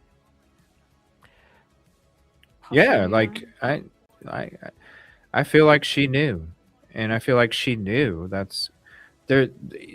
Like, even when we found out in the beginning that she was the one that invited Kaylee, like, she knew a week before this shit was going to take place, in my opinion. Yeah. That's just That's my scary. opinion. Allegedly. There should be laws that mandate DNA testing of evidence like this in death. Exactly, which you got other evidence, because just think about, like, the court's time and the cost to the public, right? Wouldn't it be better to make sure that that stuff does get tested, so that way you're not wasting more court time, taxpayer funds in the future, redoing a case, retesting things, like redoing stuff in the future? Like, you're talking more time, more taxpayers' money, when you literally, like what Witchy is saying, like, you can literally be like, yo, like, this is a death penalty case. This stuff needs, you need to check box all of these things. You know what I'm saying? You Yeah. need to make sure that all these check boxes are marked. all DNA tested, all this that. That way you're nipping it in the bud, like Barney Fife says. You nip it in the bud. You do it now. Don't have to worry about it Yeah. later on down the road. I think it would be a great thing to have, honestly. Yeah. Yeah. There should be a lot more regulation around how these things are done. Yeah. I agree. Yeah. That's totally agree, Witchy. Daring down the house and putting in the I proud by memorial ground. Yeah, and then this too, like this was shocking to me as well, like learning that they were gonna demo the house with the bed frame in it still. Like that's wild shit. Yeah. And it makes me remember when I went out there for that year anniversary and I was doing my work during the day and sometimes at nighttime too, because I had to do nighttime shit when I was out there in Moscow as well.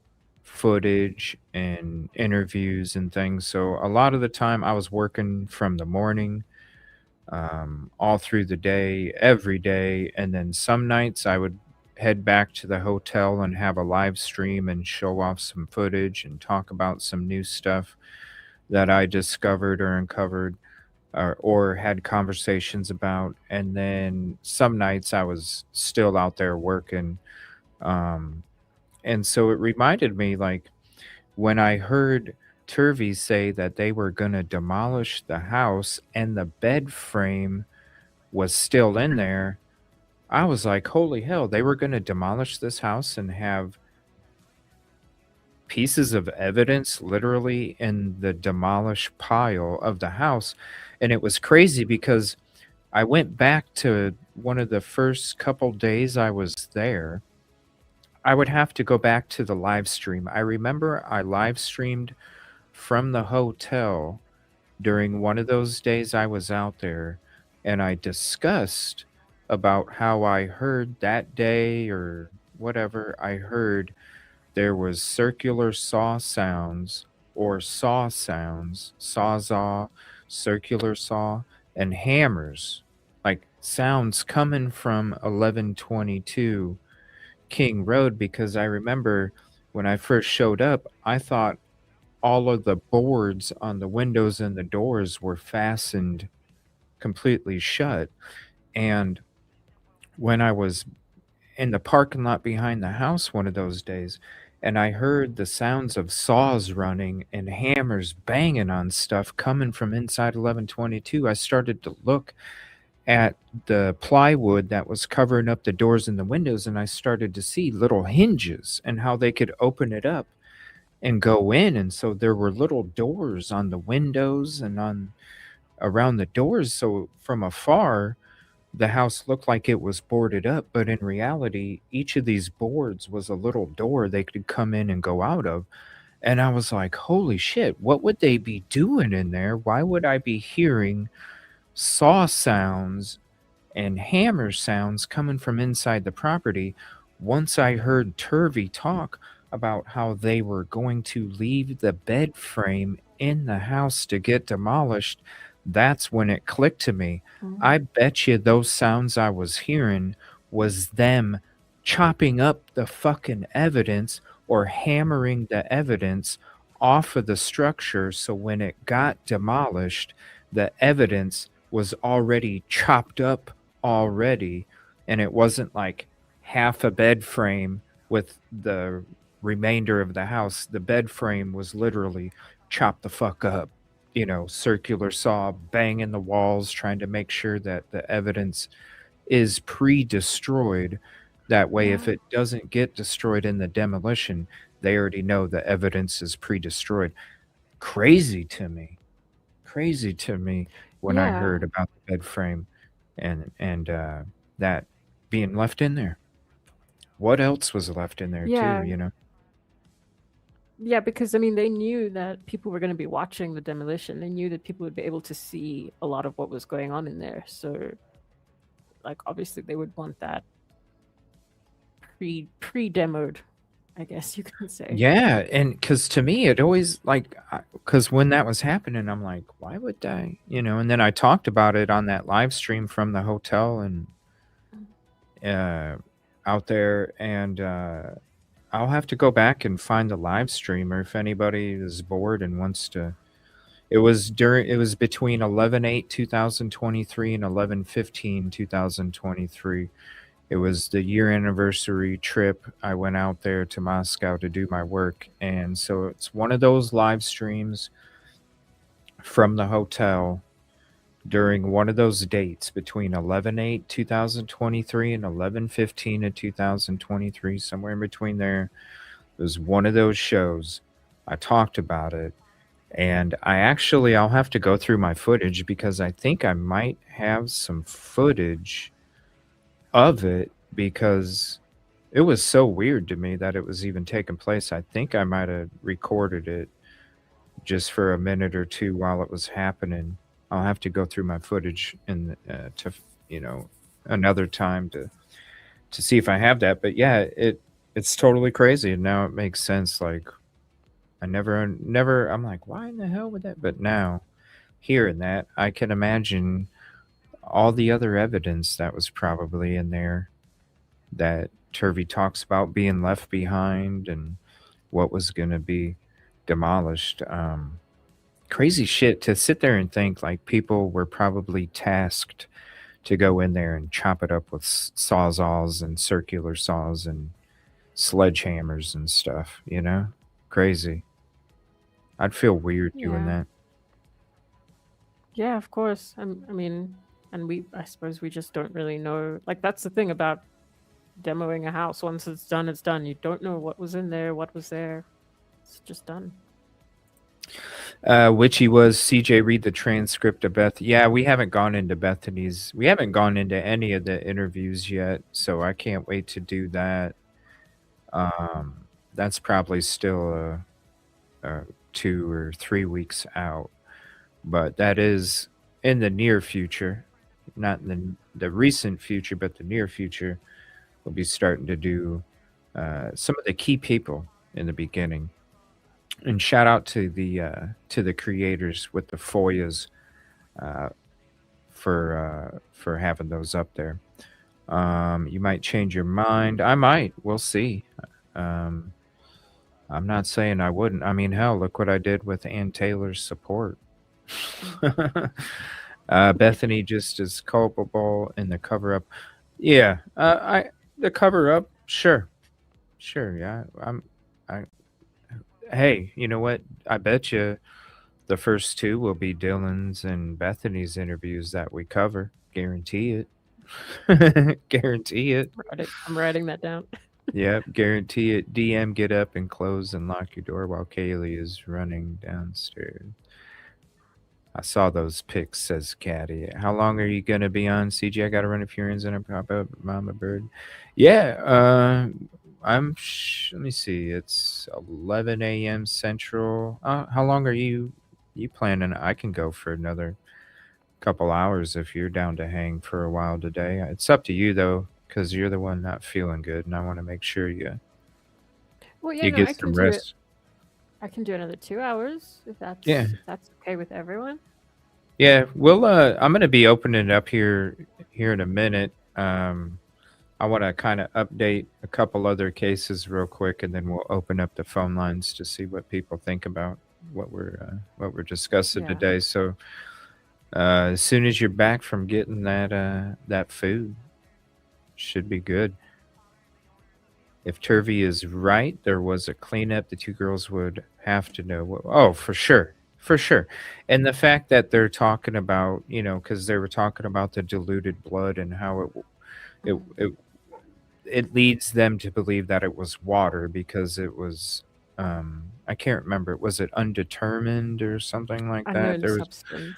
Yeah, unknown substance, which leads them to think it was water. And it was like, there's no way a killer would clean up with water. Like, yeah.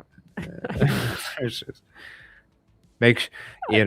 I hope the people I'm gonna go kill have a fresh towel. and running water. Like, give me a break. Oh, yeah. I I don't know. I mean, the more we hear about some of the things that the state was saying, it's a bit ridiculous, honestly. Yeah, it's not even clever.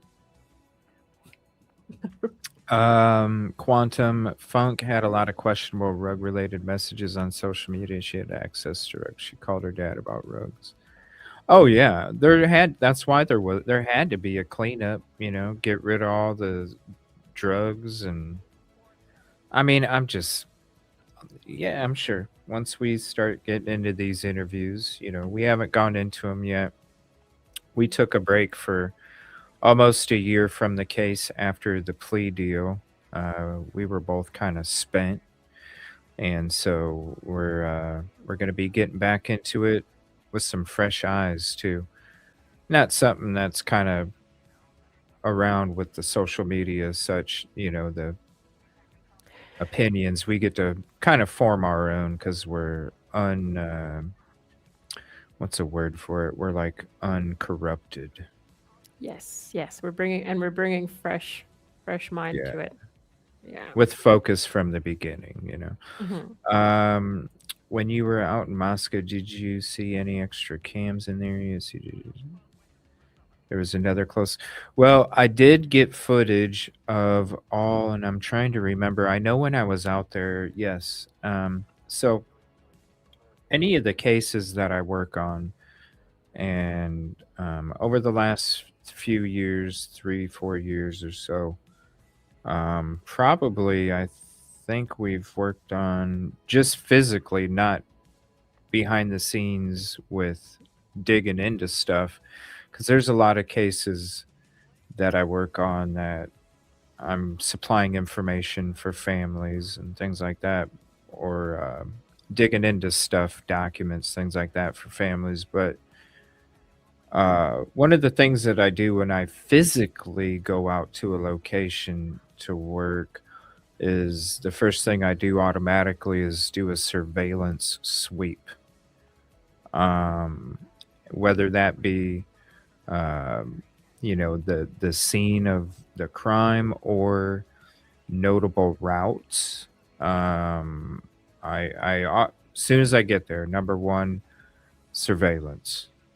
So that way I know, okay, like there's camera angles here, things should have been caught here, here, and here. So when I was out there was a lot of discussion, and maybe there still is, about another camera that was located on one of the apartment buildings. Let me pull up, because it's been so long. Let me pull up the map so I can tell you. It's like 700 and something. It's not telling me. Hold on. Damn, it won't tell me. Here, let me use this. Let me do a screen share real quick.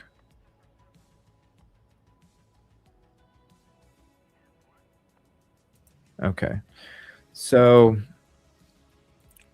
this right here. So this is where 1122 King Road was at. So there was a lot of discussion about a camera being located in these apartments right here. But I went through my footage and there was not a camera. There was not a camera on there. Also, I have a Google guy walk around.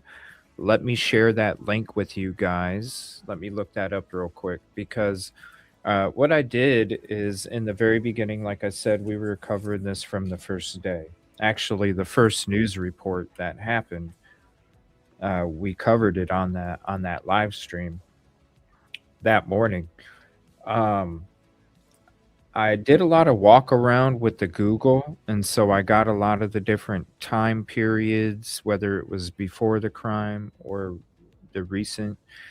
And so I also used the Google guy walk around footage to also look around for extra cameras. And the important thing about the Google Guy walk around was I had to actually, because literally within a couple weeks they started taking things away on Google Maps, to eventually you couldn't even see like the current, it was showing you like 2015 at 1122 King Road. It wasn't even showing what the current was. And so I literally went back to all the live streams that I was doing my live Google Guy walkarounds, and I put together a clip, a video of all the times that I walked around and did the Google Guy before stuff was taken away.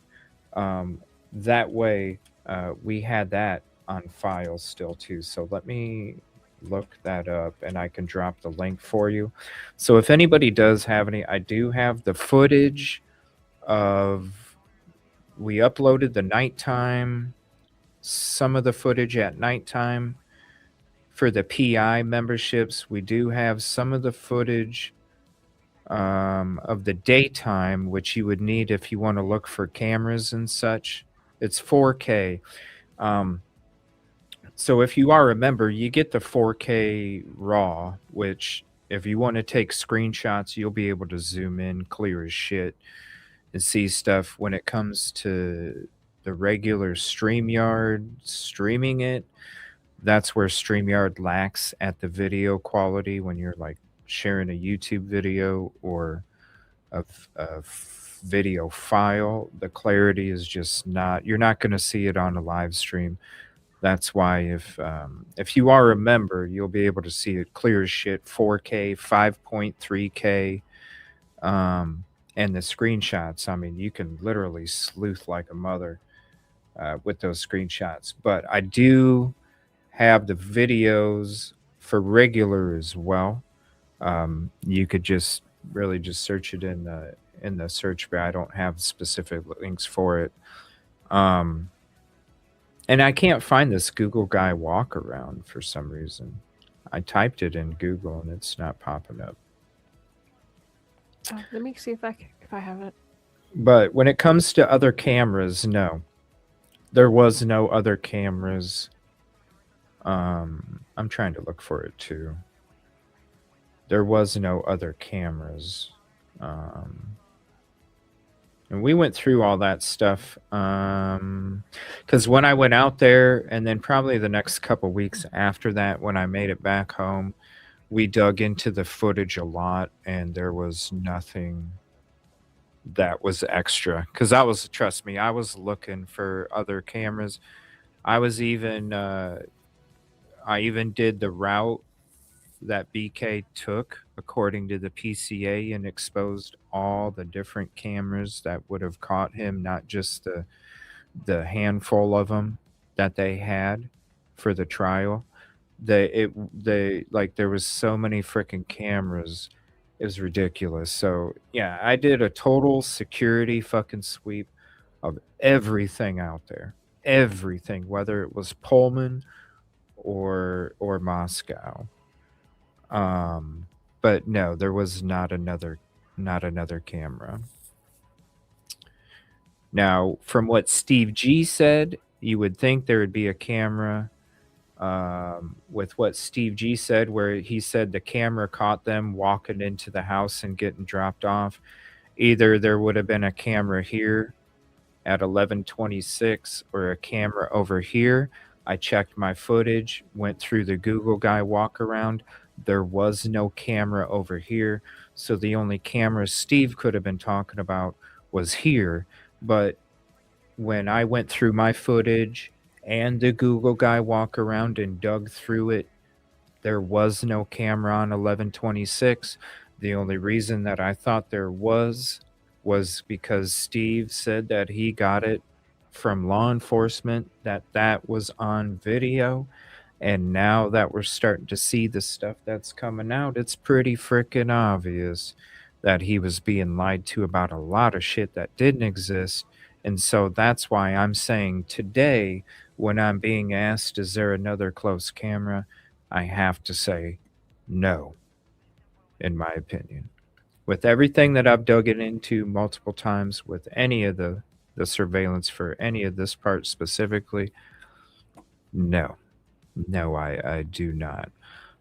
They tried to hide, and I know I have that link somewhere. I'll have to Google guy here. Let me try this. Google guy walk around. I think I called it. Let me try searching. It's got to pop up because it's public. Or is it a members? Nope, here it is right here. It's in private chat as well, I think.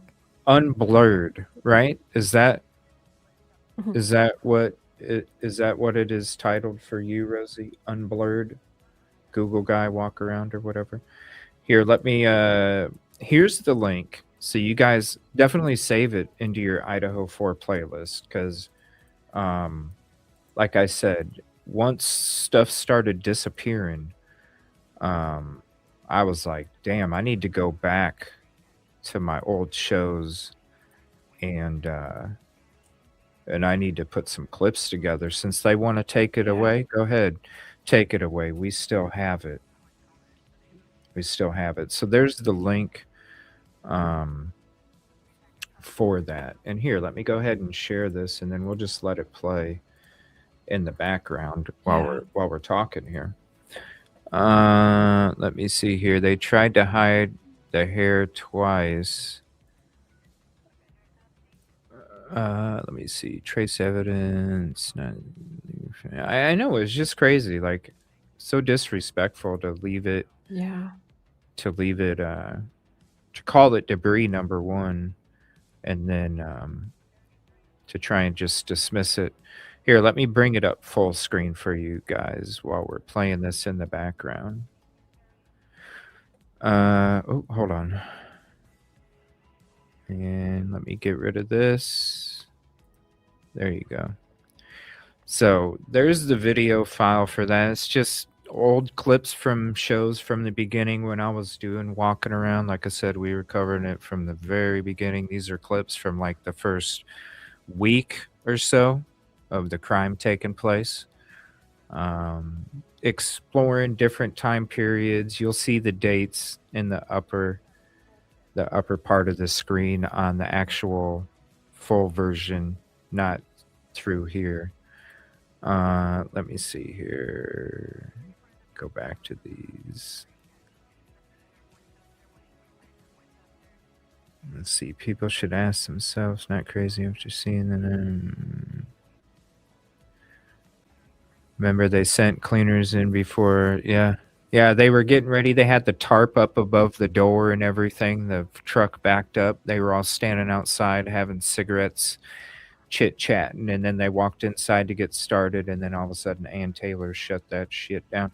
Because I remember we got word at 3 in the morning Central. I got word that they arrested Koberger. And so I was getting everything ready to do a live stream. We knew the press conference was coming. And we went live right before that. We saw the live feed out in front of the house of the cleaning crew getting set up. We were like, what the hell? Why is there a cleaning crew getting set up when he's just getting arrested? This doesn't make any sense. Yeah, it was crazy. Then seeing Ann Taylor shut it down.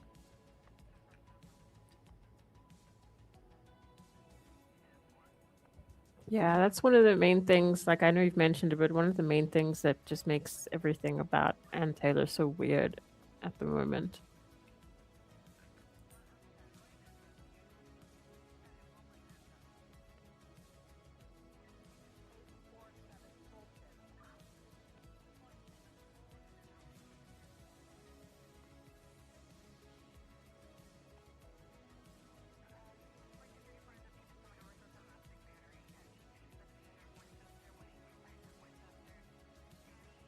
Yeah, the DNA dirty glove drone footage, man.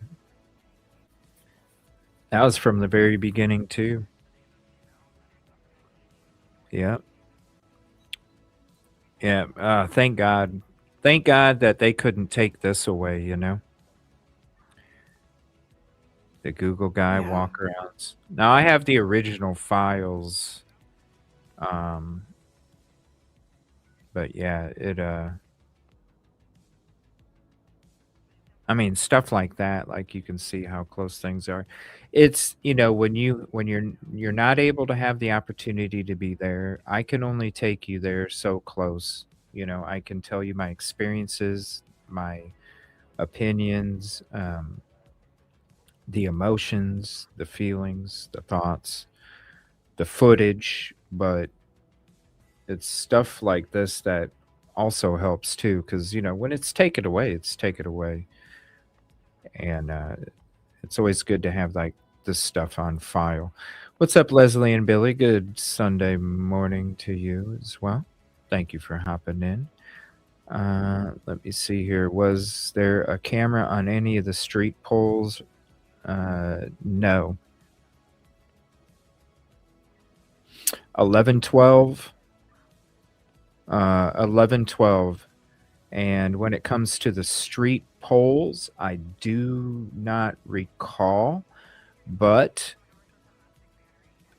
honestly, I would have to dig through it again. So let's do that real quick. Let's go to some of my real footage here. Yes, they did scrub a lot. They did for sure. Oh, thank you, Leslie and Billy, for becoming a YouTube member. And does this mean that Leslie and Billy is a YouTube member of Rosee too? We got an 10:59 and an 11 a.m. Thank you for the memberships, Leslie, Billy. We'll go to some real footage here in a second. We'll take a look at these street polls. Let me see. Yeah, thank you very much. And the gifted membership, thank you so much. It's very sweet of you. And thank you again to Moto as well. Again, this is the unblurred 1122 King Road and surroundings reappear from Google Maps in 2022 walk around. And there's the link for that. Idaho unblurred. Yes, thank you very much. Oh, cool. Chaos got it. That's awesome.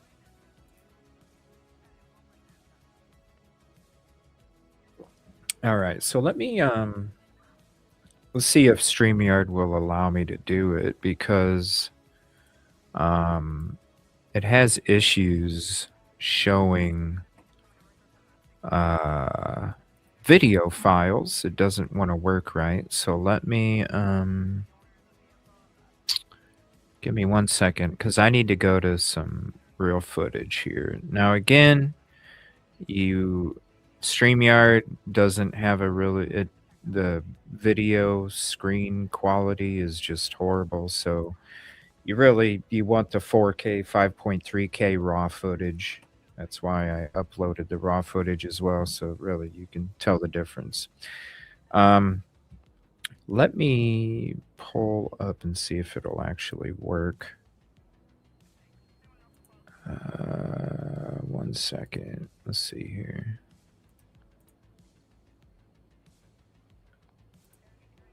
Let's see if it'll work. Let's go to my footage.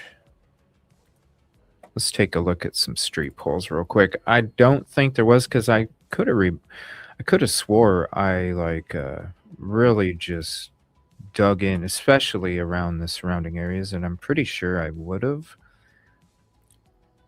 checked those out too, because I know there was some talk about that before, but I can't say with certainty that no, like I could with the other cameras. So I'm going to double check.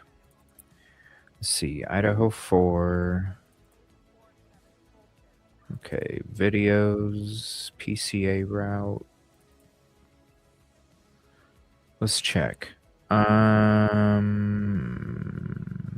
Let's see, is it? Let's check.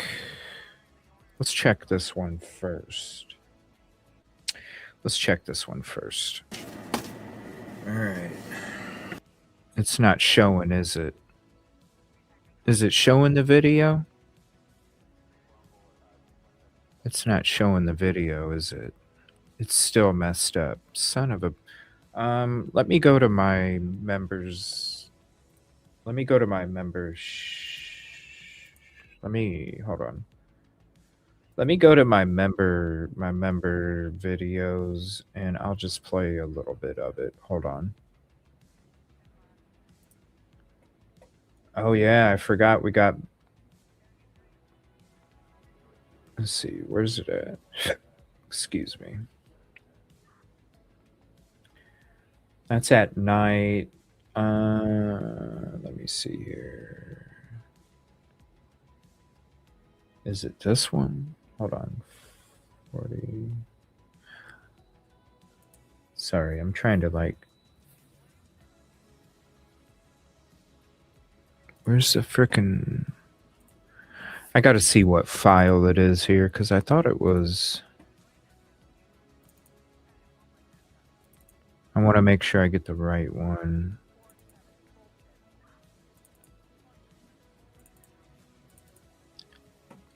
Let's see, file 42?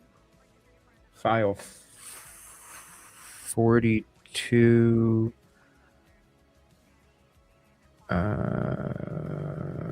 let me see, 40...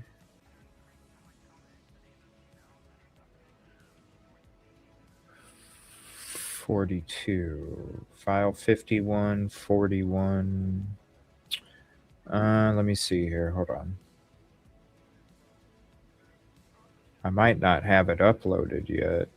That really sucks. I can't share a freaking video file on Streamyard. The sound shows up, but the video don't. So it's bugged out. Let me see here.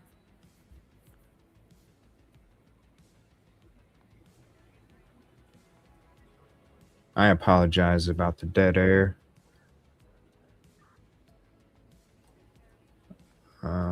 It shouldn't be this hard to find it. I don't understand why.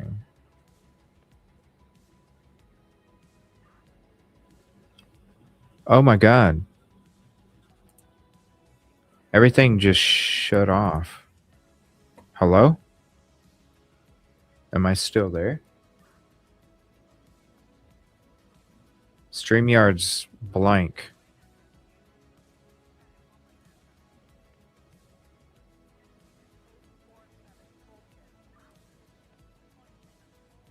Are you there, Rosie?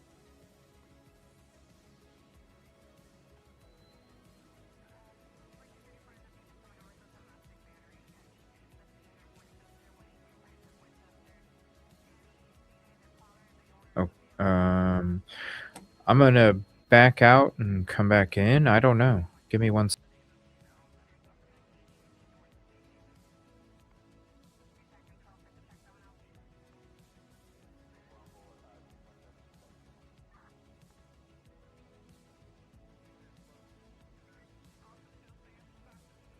Okay. Let's see.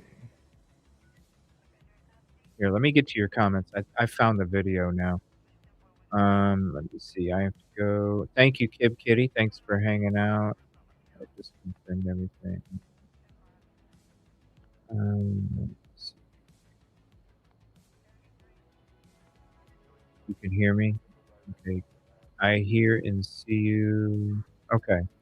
Yeah, StreamYard just went blank for a second. Okay, so let me let's play this video. So here's the link to this one if you are a member.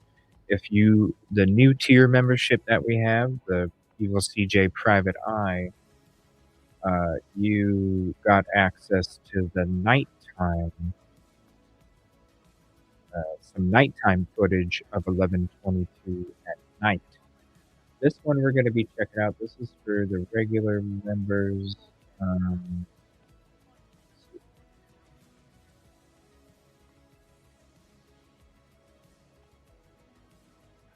There's that one. This is the PCA route. So here's the link for the PCA route. I think I'm going to use that. Because this other one, I got my watermark on it. We're going to use this one.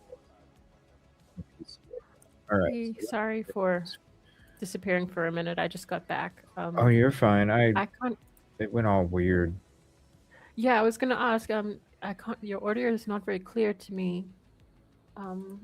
It sounds It's not. little. Oh, that's way better. It was just when I first got back, I couldn't hear you properly, but that sounded good. Oh, okay. There we go. So here's the part of the PCA route, so that he took to commit the crime. Okay. So that's what I included in this. So this is a video edit of the PCA route, and that shows all the different cameras that would have existed on that route according to the PCA. And it starts off with him leaving his apartment. So that's his apartment in Pullman. That's his apartment in Pullman. Then I take off from the parking lot. This is the route. Now, it's important that I did this in the daytime because you need to see all the cameras that exist when it comes to all the cameras that should have caught him. Okay. So I'm not going to, this is just the beginning. I'm not going to play that part. We're going to go ahead and, I mean, just the cameras alone in Washington State. Like, as you're driving by the road, you know, where he was busted on at that college campus, you know, Stadium Way, that road that he was busted on, you'll see coming up, because we're going to actually turn on it, and I'll point the camera out that he was busted on for that. But as we're watching this, and there's so many cameras everywhere that would have caught his vehicle. So I'm going to play this a little bit. Every intersection, the cameras are nuts. Yeah. But I'm going to play this for a little bit. Then we're going to go to the house, look at the light poles on the house, and then we'll open up the phone lines. Thank you all for being here. We appreciate you very much.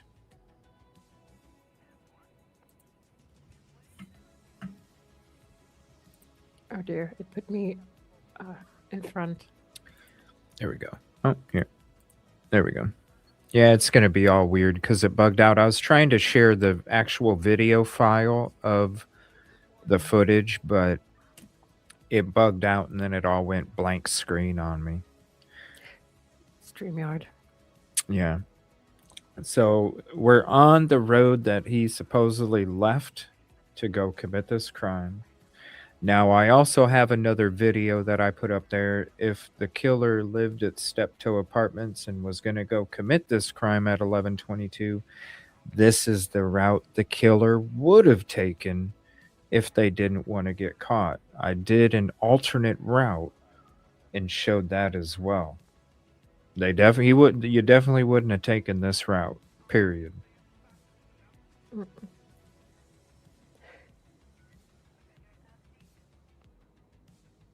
Go Cougs bus. So we're about to come up to the spot where BK was caught on camera on Stadium. It was kind of surreal being at that spot too, because from all the news reports, like from Court TV, they were always standing at that corner, and I can imagine that was really surreal. Yeah, like, the whole thing must have been. Well, yeah, because I felt the claustrophobia of corruption when I was there. Mm-hmm. You couldn't help but breathe it. It was that thick. Yeah. Mm-hmm. So here's that intersection coming up, and this is that stadium right here. And so based off of what was written in the PCA, the direction that they're saying that they captured the vehicle going, the only way that they could capture the vehicle going in that direction is when they came here and turned around this curve. So as you can see right up there, there's the camera that caught BK over here on Stadium. So the camera pointing down at the little curve, at the little curve of this road curving and going this direction, right in that curve is how they're saying they caught his vehicle, because that's the only way that you can go in a diagonal direction when it comes to this location right here. So that's the camera. That's where he supposedly got caught. So let's go ahead and skip ahead. We're going into Moscow. Now, he took the scenic tour. BK didn't take the stealthy tour. He took the scenic tour to go to the house. So I take you down all those roads, all downtown. I mean, hell, when you're driving downtown, like, just think of all the cameras as you're driving down this road to go commit the crime, and you didn't even have to take this road. It makes absolutely no sense. You're going to go all around this area. So let me go to... Yeah, someone who's qualified in digital forensics, right? Right, yeah. Yeah. A&W restaurant right there, where he supposedly got caught. Pointed that camera out. And let me see. Okay, so let's go to King Road now.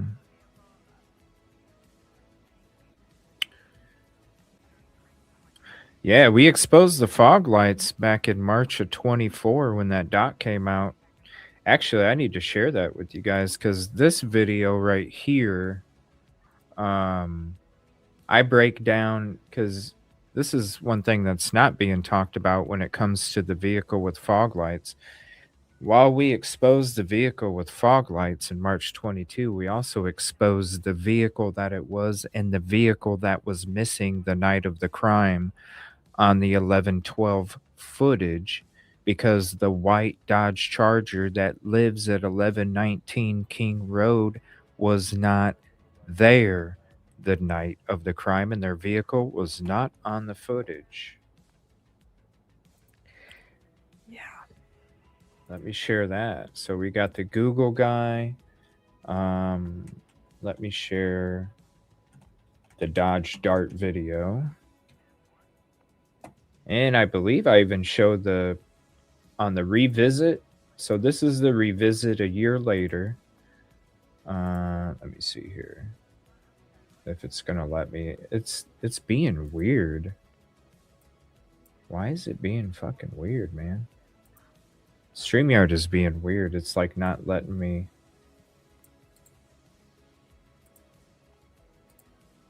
Here's the link. Weird. Yeah, it's like not even letting me paste a comment in the comment box. Here's the link for the Dodge Dart video, and this not only breaks down the Dodge Dart, the sounds of the exhaust compared to the footage, the photos, the body frame. That shows you with 100% certainty that's a Dodge Dart. I also show the footage of the vehicle that lives at 1119 King Road that shows the Dodge Dart in the parking lot. We know a person that lived there owned the Dodge Dart, and we know that that vehicle wasn't there on 1112 King Road footage of the night of the crime. You listen to the exhaust comparison that I break down in that video right here, and it's, I mean, I don't know how an expert couldn't figure out that that's a Dodge Dart. But yeah, right when those pictures dropped in March of 2024, I broke it down like this is not even, it's not even the real, it's not even a real freaking, that's not even an Elantra. Right. Yeah. You could tell from the that it had fog lights right from the photo. Let's see. Let's go. So, and I'm going to have to look at my raw footage, but I should be able to see pretty good with just this version on YouTube. through Streamyard.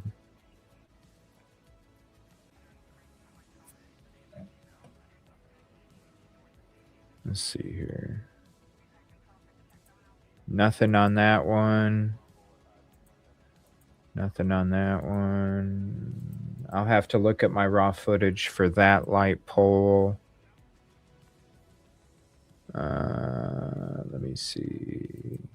Nothing on that one. Nothing over there. Nothing hanging off the side. Yeah, there's no... That's a light up there. There's no extra.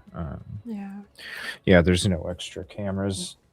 We'll go ahead and I'll just have it pull through again one more time so y'all can see. Again, StreamYard doesn't do the screen share quality. You get the HD version on there. Take screenshots. Trust me, you can zoom in and see shit clear as hell, especially with my GoPro. But this is Sony 4K footage right here. This version.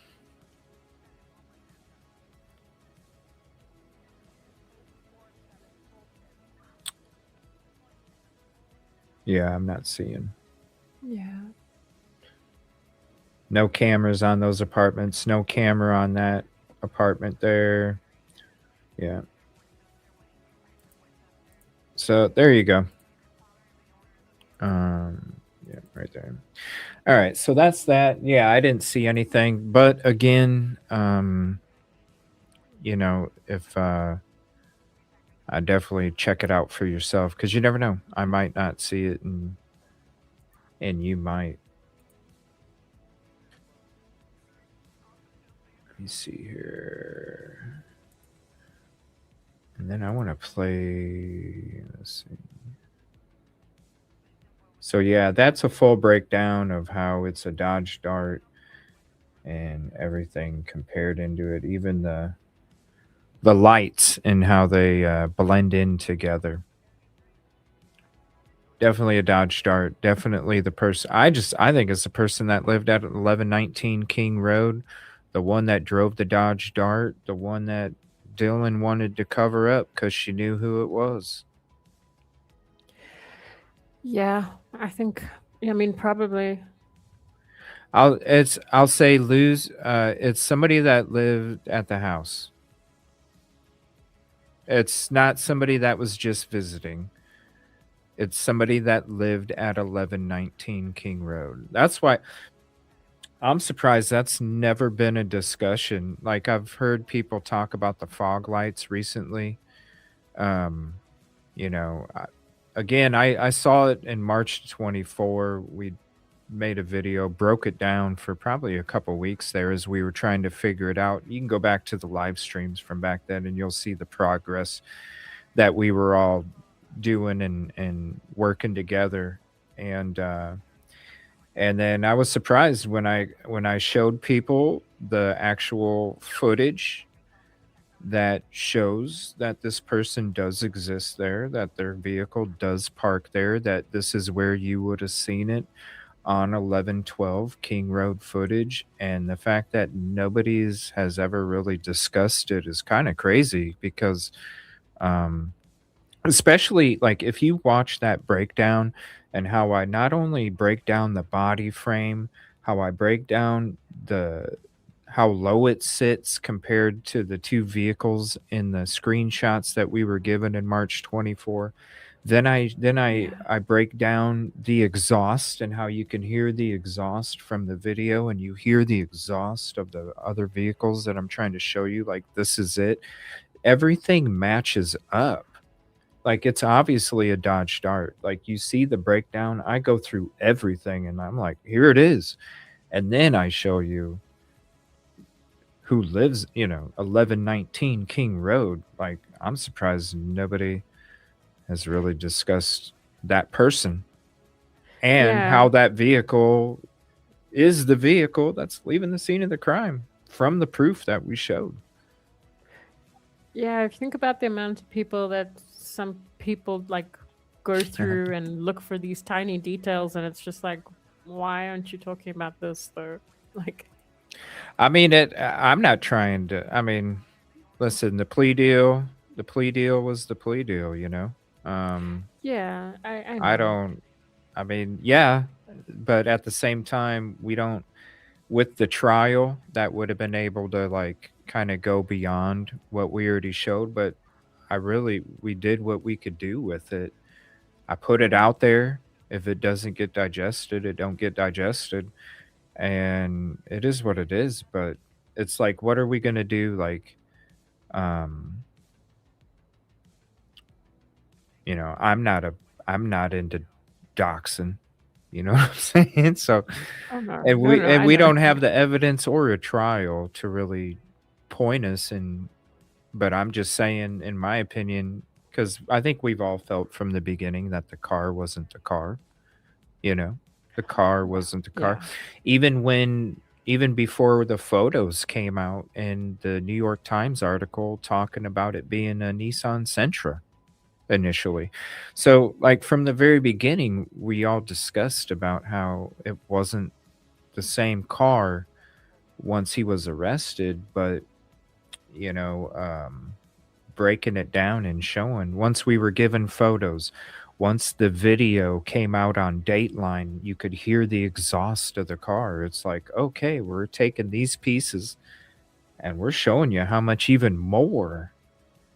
Because I was saying it was a Dodge Dart before the actual audio came out, and the yeah, audio that came out confirmed it to me because I compared the exhaust. I was listening to the exhaust at first because the exhaust matches up to the car that's looping around the grub truck.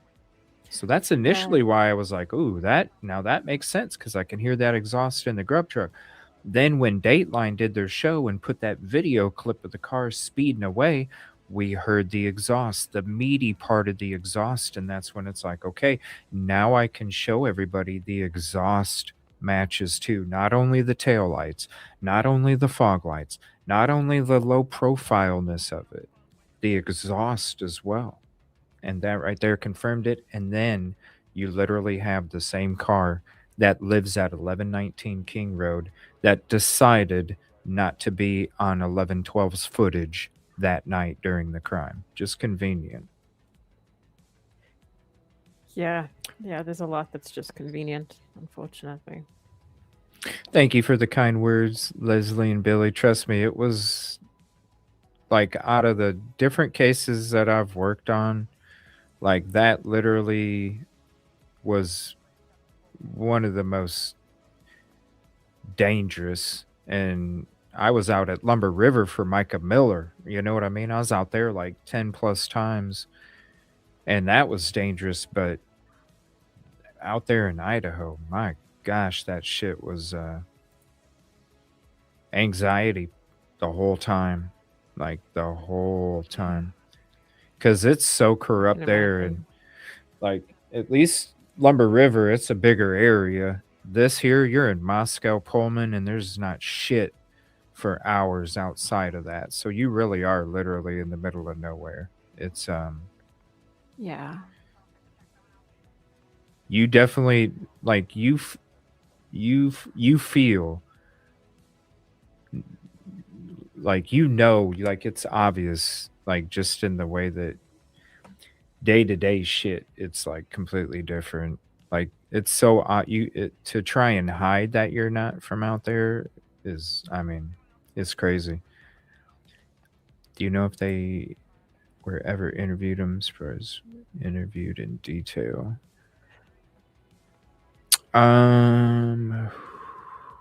Let me see.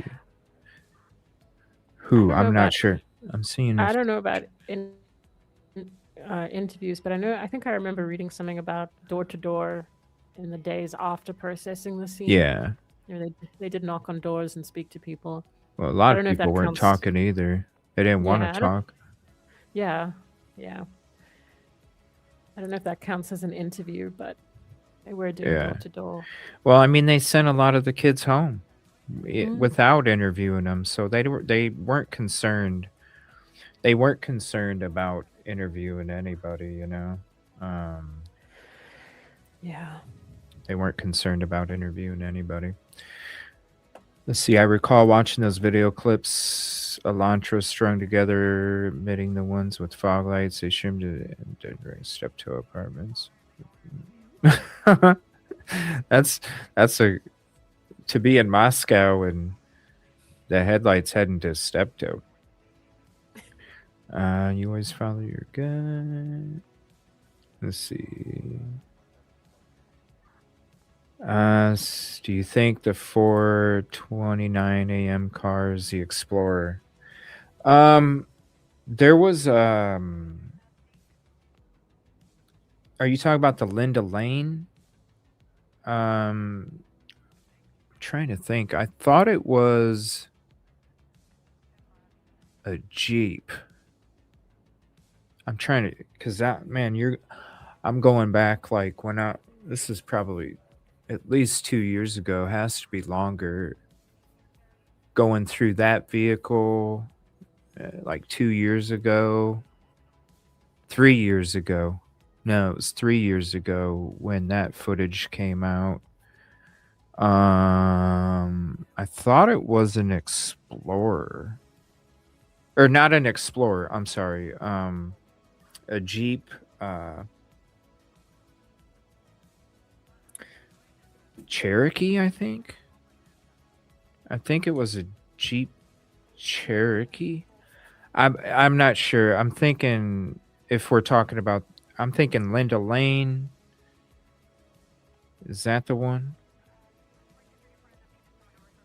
Because I'm trying to remember an Explorer. I know there was reports of in the beginning of a vehicle. They said it looked like a drug dealer's vehicle because it was decked out, custom stuff, like custom wheels, custom ground effects, things like that. They mentioned it looked like either somebody that had money or was a dealer because it was customized. But I think that one, what one was that?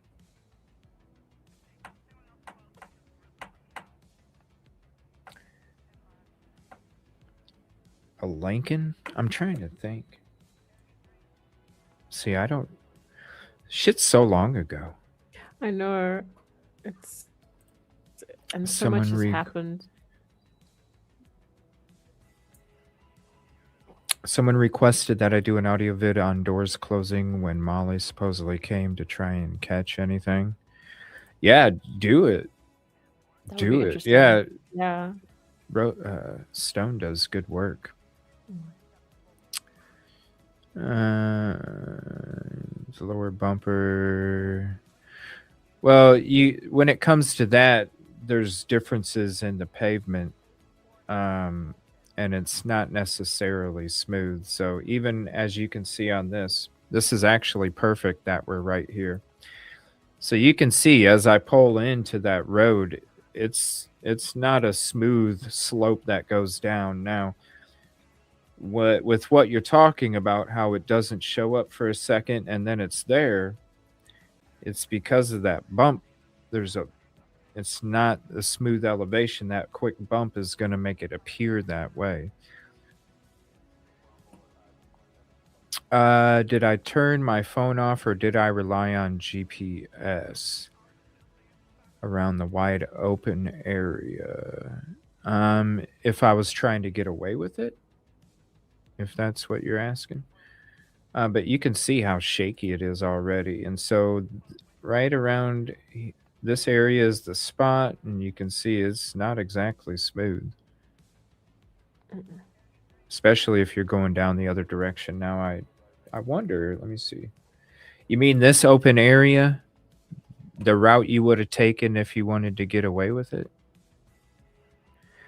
No, I did not go, but back to the question, I did not go anywhere without GPS or my phone off because of the claustrophobic corruption. There's no way I was shutting my damn phone off. And number two, I needed GPS to make sure that I knew exactly everywhere where I was going. Even though it was small, you can get lost in those roads because everything is so scrunched together. It's hard to see, or even like put it like this. I'm really good with navigation, right? Like if I go outside, I can be like, all right, I'm facing north. You know, Really? like I can, yeah. Okay.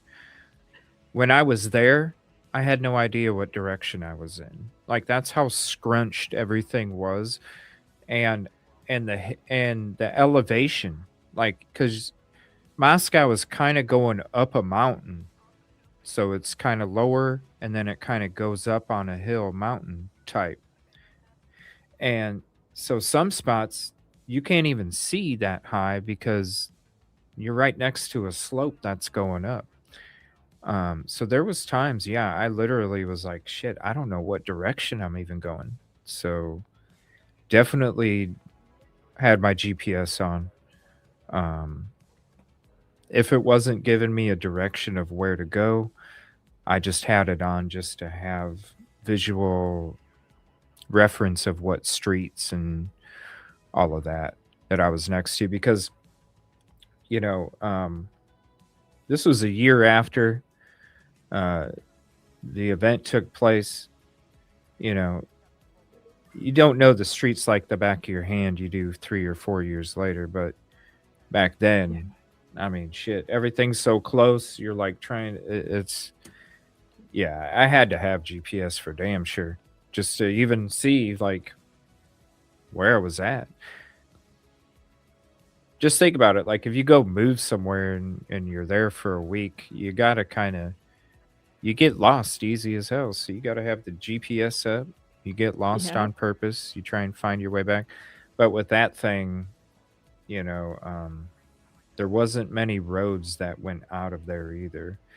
And they were, a lot of them were like this, just open up, open areas of nothing. Shows a car return and stops near the home. Oh, I haven't seen that part of the FOIA yet. So I'll have to check that out. 429 a.m. car. So I'll have to look that up.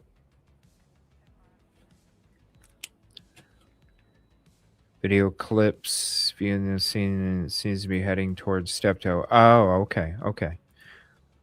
The car leaves at 424 for LL. The Explorer is the Chapin's car. The middle black SUV in 1112, the same. 4:23 a.m. vehicle that leaves from Linda Lane returns to park in the same spot. You can check sheets back and forth. Then they're a perfect match.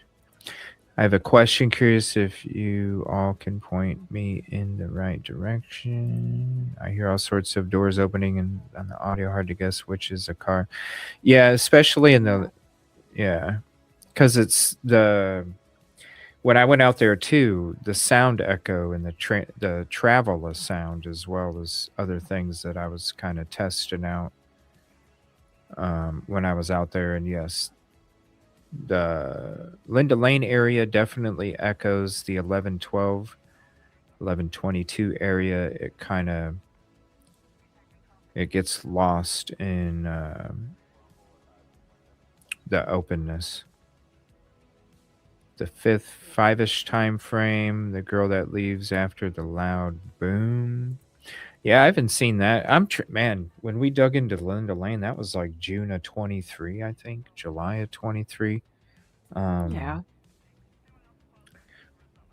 And I would say the closing means car door latches versus how a house door shutting. Yeah, we need to go into that stuff too, for sure. But yeah, just real quick, Nanos, just to cover something real quick. Nancy Guthrie, Nanos scolds an official who worked with the FBI and gave them information. Just answered some questions for the FBI. They were calling about property deeds and such for the property of Nancy, and so she gave them the the information in Nanos, I guess, scolded the shit out of her for working with the FBI. So it's obvious from the beginning that he has been doing his own thing, and I still think that the Yeah. family's going to file a lawsuit one day for his botched investigation. It just gets closer and closer. One of Celeste's friends in the David and Celeste Hernandez murder case, one of Celeste's friends came out this week and said Celeste told her that she was pregnant.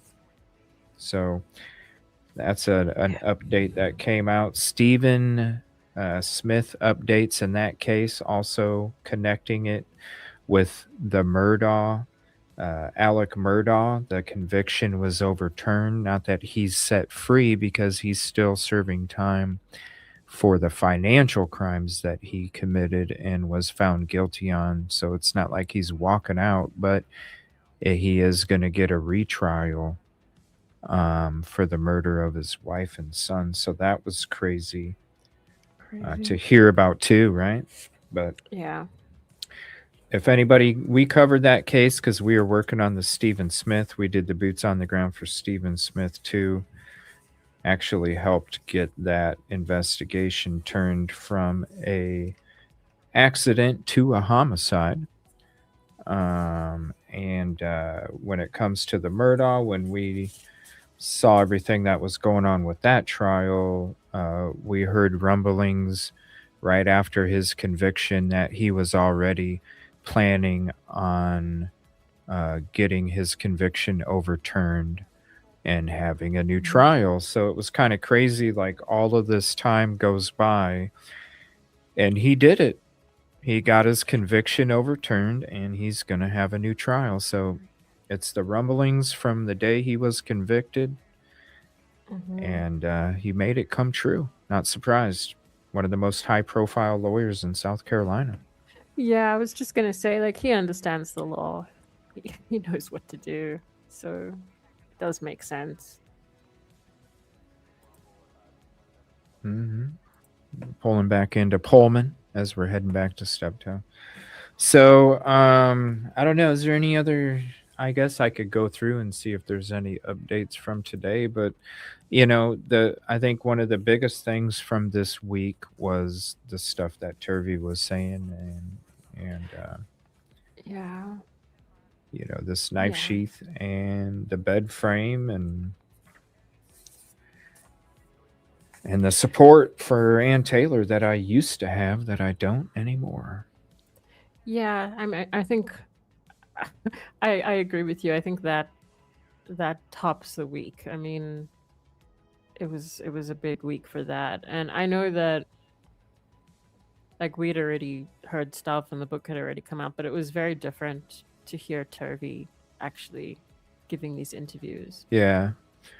When you add emotion, it's one thing. It's why I don't necessarily like reading interview accounts as much through books, is because we put our own emotions into somebody else's words, and I really appreciate it when we can hear people and see their body movements and their reactions and how they move their hands, their lips, their eyebrows, when they run their hand through their hair, all those different things. It's all very important. All very important when you're trying to you're trying to get the actual what they're trying to tell you and how they're trying to tell you it. It's one thing to read it in a book, but when you're hearing him say it, and you can hear the disappointment in his voice. You can hear the disappointment in his voice when he's talking about a lot of that stuff, about the disappointment with Ann Taylor and how things changed, and how, even the one thing, like, can you imagine how damning it would have been, Rosee, when he's telling the story, like, like him sitting up on the witness stand testifying, and the prosecution going, well, if you think that this hair is so important, why didn't Ann Taylor get it tested? And he would have had to sit there and go, I don't know. Can you imagine the courtroom and the Yeah. that would have happened during that? Yeah, that quote would have been the headline of the day. The whole courtroom would have gasped. They would have gasped. And then back at Koberger's apartment. So that was, if you want that, that's the PCA route to go commit the crime. All the cameras, I did it in the daytime for that version. All the cameras that you can see during the whole route. And then also I end it with the route that the killer would have took there and back if they were really trying to stay off digital footprints, because they certainly wouldn't have taken the route that he took. All right, let me turn the comments back on, and it took me away. We can open up the live calls if anybody wants to call in. Is there any other things that we need to hit on? I think we're good. I think we're ready to open up the lines. Anyone who's interested in Sandra Birchmore, we are gonna Yes. cover that as well during my my morning shows, probably coming up. I've been a little sick, but I'm hoping to get back into everything and do a Sandra Birchmore catch up.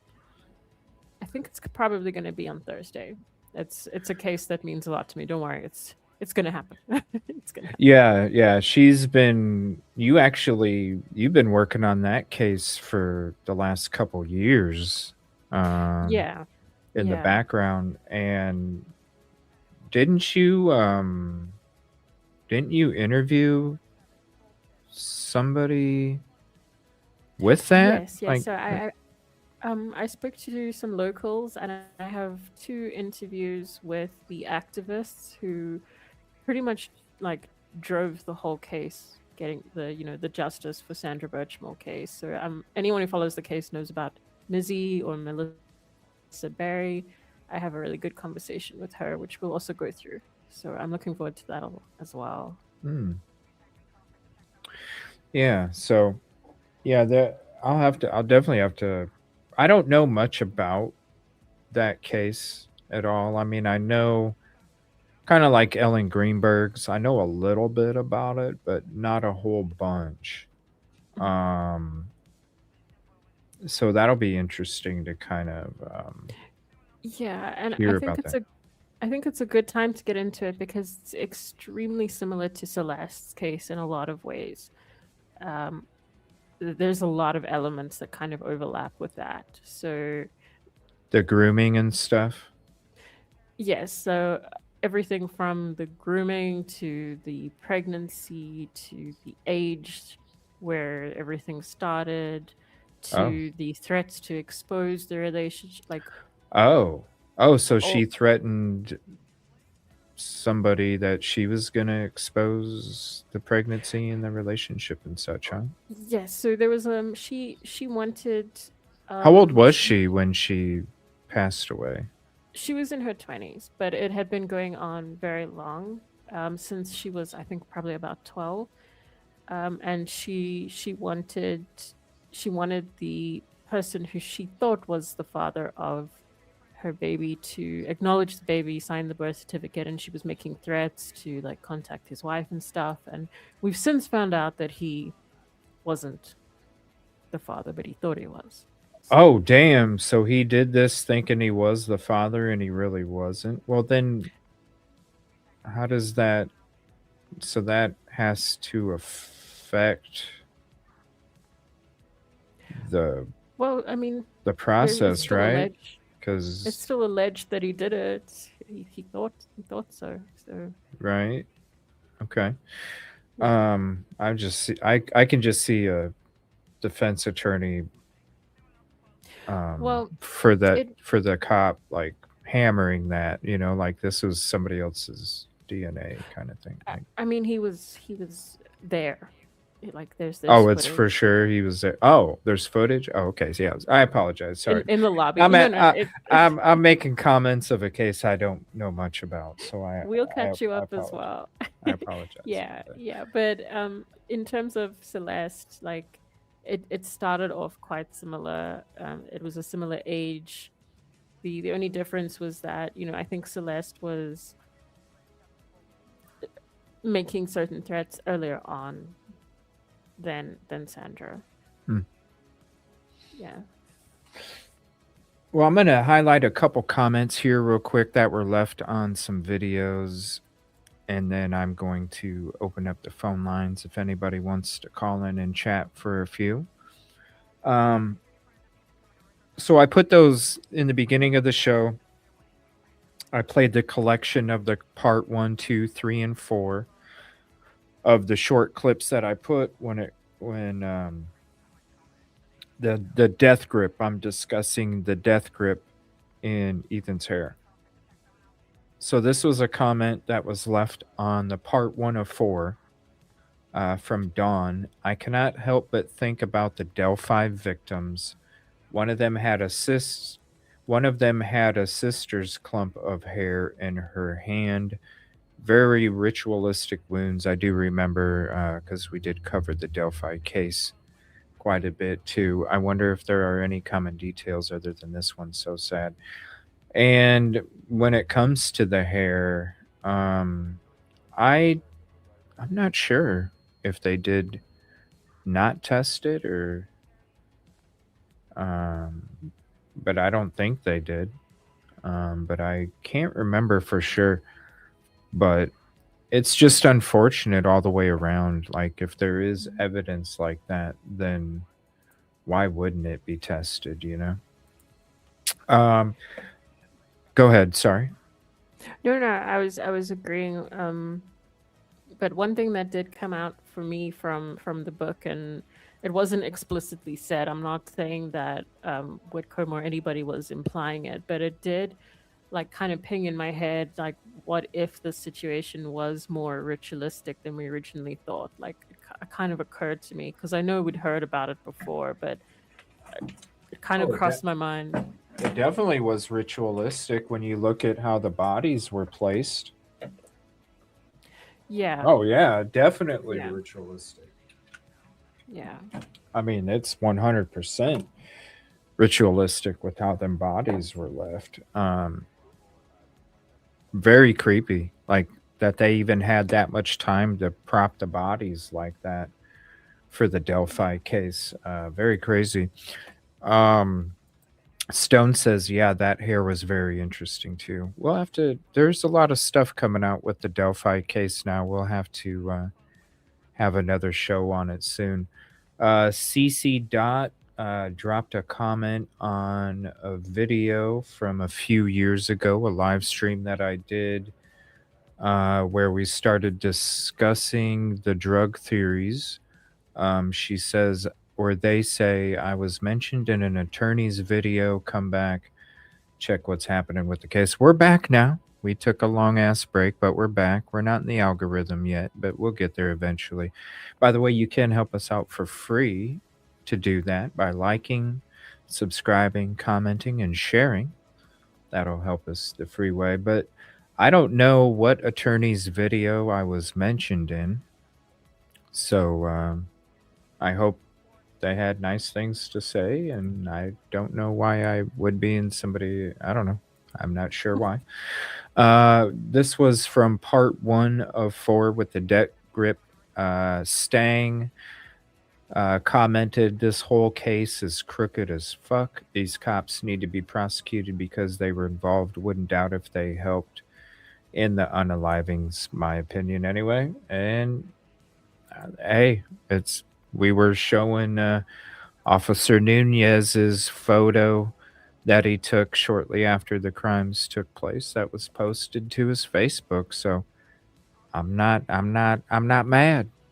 If I'm not mad. This is from Ernest. He left a comment on the part 3 video. I spent my younger years in and out of jail and once in prison. I'm much older and moved on with my life, but the outside world does not understand. When you are in jail, you are not considered human, every interaction you have, you are treated like a burden. They honestly don't care if you die in there. It's just how it is.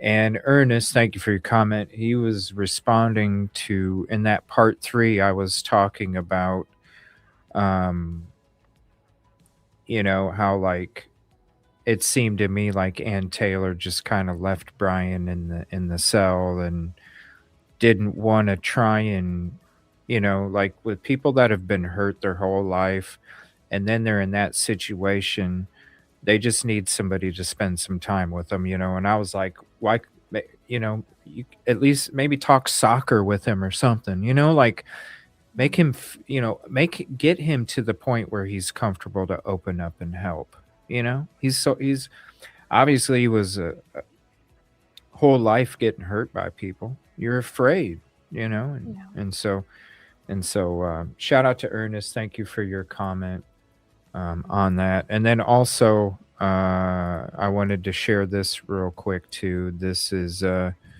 what the coffee cups look like. We'll be having those come out on a merch item soon, so you can rock your own EvilleCJ Media cup with CJ and Rosee on it.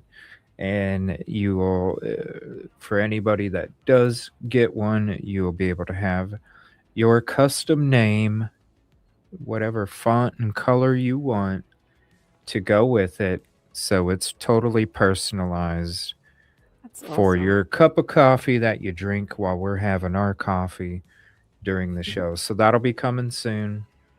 The EvilleCJ Media mug. Our mugs on your mug. Our mugs on your mug. Yes. All right. So, if you want to Uh-oh. give me one moment, let me see here. I need to take just a couple minute break and I will be back. Let me play. Let me see here. Let me just play this Google guy walk around real quick in the background. Did you need to take a break for a minute? Or are you cool to hang Yeah. out? You got to take a break for a minute? Okay. We're hitting that Just 3-hour mark. We just need like 3 or 4 minute break. I need to top off my coffee. And so, yeah, just give us a few moments. Let me pull this back up. Check out the Google guy. Walk around again. And we will be back here in just a few moments. We appreciate you guys very much.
All righty. Let's see here. Okay, Caddy.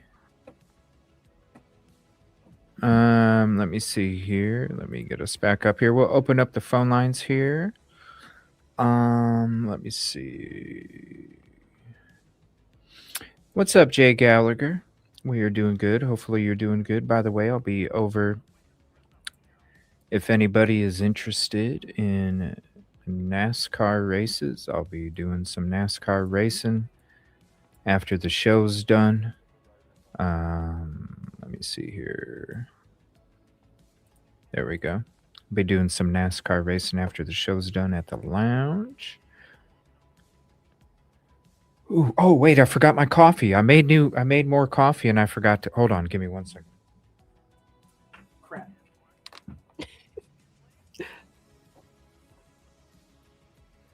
All right, let me look through some comments as well.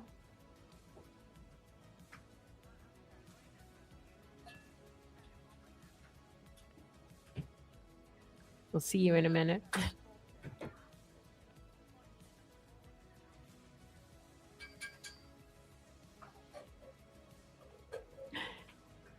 A coffee emergency.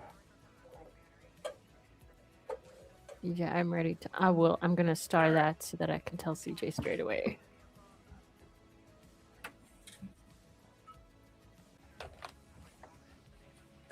There we go. Damn, I can't believe I forgot it. I just started a comment for you to let you know here that Motorman is ready. Yes. All right. Here's the link. Bugs me is new trial. Let's see here. Hold on 1 second. The good thing about this is that it rarely changes. Yes. Leslie Billy. You know what? Case Bugs me, little boy. Yeah, I know. And how she's getting a new frickin' trial for that too. Yeah, we're going to be covering some Delphi stuff when it comes up. What's up, Moto? How are you doing today, buddy? Oh, no problem. Let me turn the music down a little bit too. Hey, CJ, how's it going? What's up, buddy? How are you? Hey, not too bad. It's been a long time. Nice to meet. What's your name? Oh, sorry. It's cutting out a little bit. There's like a audio. Hold on a second. Okay. Is that better? Yeah, that's a little better.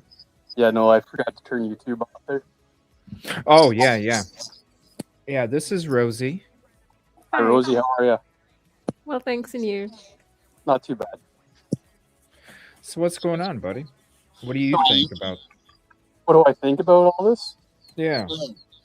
And there are so many questions, just like everybody else, right? I think since this case started, we've all been kind of, kept in the dark.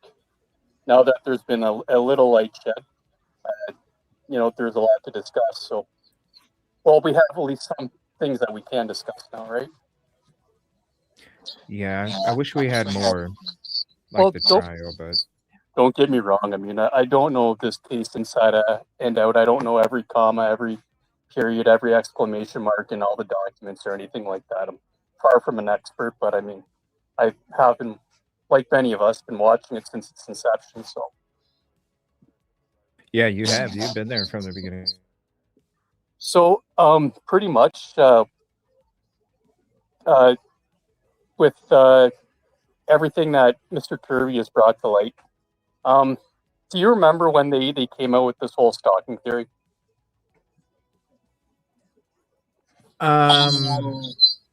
Whoops. Yeah, in the very beginning. Do you have any headphones, by the way? No, I don't. No, you don't? Okay. Let me back away from my mic a little.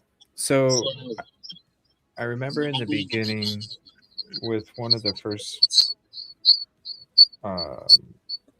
press conferences that they had mentioned that the house was the target, and that's where kind of the conversation with the stalking, and then also the vape shop guy, and how he had mentioned about the girls coming in and talking about how one of them was being stalked, and then we later found out it was Kaylee. Is that what you're referring to? Is there another instance? No, that's exactly what I'm referring to. And you know, Dylan's story behind it all is that they came home, they found the door open. They thought it was suspicious. They thought somebody was following them, so they went inside. They grabbed a bunch of golf clubs, and they armed themselves with the golf clubs, and they went upstairs. Correct? Yeah, one of the initials. Okay. So here's what I've been doing. Take that story. Take away the timeline of the story. Remove the part that says that says it took place a month prior. What are you left with? You're left with an open door, which actually happened. You're left with them arming themselves with golf clubs, which we find a golf club bag with missing clubs in it. Correct? Yep, there was one set that had missing clubs. That room has the damaged bracelet. It has a damaged Sensi light. It has the golf bag in it, which to me shows signs of a struggle. If you go straight up those stairs, you find blood on the wall, on that top back wall, behind where your head's going to be. You have blood all through that corridor at the bottom of the stairs, on the hand railing leading down the stairs. So it sounds like somebody came in, they got into a struggle near that extra, or near the spare bedroom. The struggle continued going up the stairs, I believe. Then some stuff happened in the living room. I don't know what, but somebody was attacked in the living room. Remember, I don't know if you guys know about it, but did you ever hear that Kaylee had some marks on her face? Yeah. What I was told. What I was told in the very beginning. This was end of November, right? Yeah, it was. I know it was in November. They were telling me that her face was actually caved in, like they couldn't even recognize her face was caved in. There was like weird cuts around her mouth. And basically like all of her facial bones were just shattered. Okay. Are you talking about the marks on the mouth? Exactly. Okay. So take that into account. Picture her being brought over to the entrance of Dylan's room. The entrance of Dylan's room, in the threshold, the door jamb. On the bottom, there's a steel strip, the threshold. It has grooves in it. Line of grooves. Okay. There's one footprint there that they found with amino black because the footprint contained blood, correct? Right. Okay. So if those lines on her face match up with that threshold and her face is caved in, I think we know what happened. Damn. So you think that they essentially curb stomped her on that metal threshold. Ooh. Damn. That's why in that renewed report, or there was Sun's report, and then she came out with a supplemental to it. That's when they found out that it was Kaylee's blood on that ping pong table, and I think that's why you find a lot of Kaylee's diluted blood all in that living room, because they had to scrub hard and clean that mess up, because that mess was likely bigger than any of the other two, any of the other two rooms, either downstairs or upstairs. I've been around people that have been curb stomped, and it is very, very graphic. Yeah, very graphic. Especially when it comes to blood flying. I've never heard of that, man. That's very interesting. And then if you to prove the struggle happened in that downstairs bedroom, that Dylan's green coat covered in blood is also found in that closet, and that was recovered from that spare. Damn. So, in your opinion, because I know you said you don't know the case like an investigator, you know, in your opinion, based off of, because I've always heard golf clubs from the beginning. It was interesting when we seen them take out the items to give back to the families. It was missing a driver and a wood. If anybody knows golf, you'll know what I'm talking about. And those are specifically clubs that you would use to really incapacitate somebody. Um, how do you think it went down? Like with what you brought up and the different scenarios that you added, how do you think it went down from So beginning to end? it's actually pretty simple. So I think the girls get home right around 1:56, just like they said. I don't dispute that. I think they got in the door. I think the struggle started then. I think whatever happened, I don't fully understand what happened to Ethan or Xana just yet. I've been working on Kaylee and Maddie as a starting point. I think when they got home, there was a struggle that ensued near that spare room. Again, because of the bloody coat that's there, the missing golf clubs, and the bracelet that's on the floor, I think, and the broken Sensi light. I think everything started there. Again, I think they tried to get away. While they're getting away upstairs, I think they were attacked right at the top of the stairs, like someone got like almost like a club right in the face to make all that blood splatter behind them.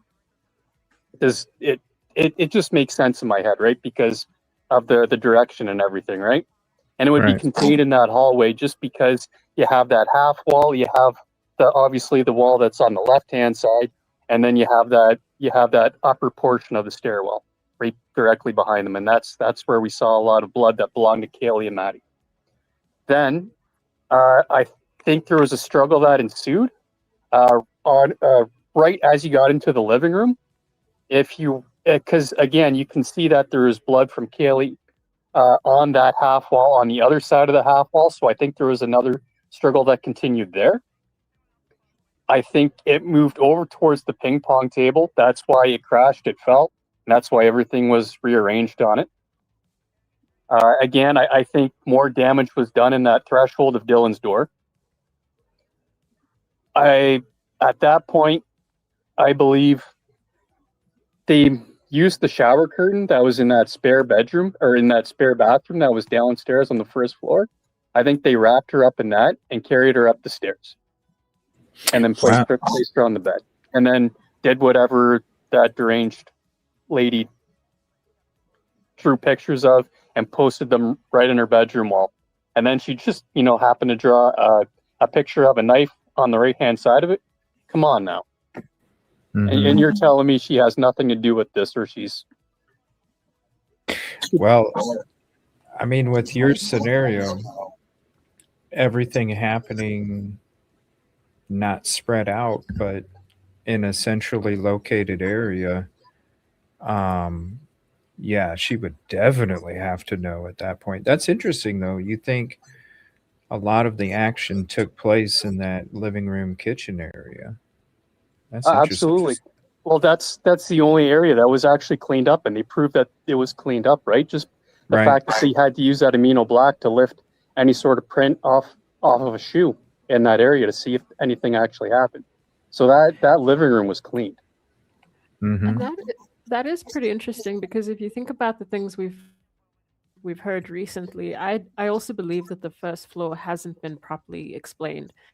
Like, I think that it has much more of a role than we've been led to believe. And I'm wondering, like, do you think that ties in any way to the exculpatory evidence? Because I'm just thinking, the first floor and I've never really been able to understand the things that Bethany heard and saw, the light and stuff. Do you think that is in any way related? Absolutely. So what did Bethany say she saw? She saw a flashing light, right? Mhm. What was broken? A Sensi light. So a light that would honestly flash if you bashed into it, correct? Yeah. Or it unplugged for a second. That would create a flash, would it not? Yeah, that's correct. And then the crash and the bang, that's whatever incident is taking place in that first floor, that spare room. probably a door being shut or slammed, would be the loud bang. Right. Yeah. Yeah, it makes sense, man. Okay, and then to say that Bethany's not involved, well, what everybody thought, there was in Xana's room, there is a large amount of blood, and in the blood, it appears like if you were to look at it, it looks like there was almost like a bucket that was placed on the floor. But actually, after we looked at it, and then what kind of gives it away, there's a ruler in the very top right-hand corner of the screen. So at least gives you a scale of like what size this mark would be, right? So, well, anyways, after looking at the ruler at the top right-hand corner of the screen, you kind of figure, okay, well, no, that's actually a shoe print. And what kind of shoe made that particular print? We looked. Well, there's an extra Air Force One in that spare bedroom, and that print would match up directly to a worn-out Air Force One, which Bethany was wearing in one of her pictures.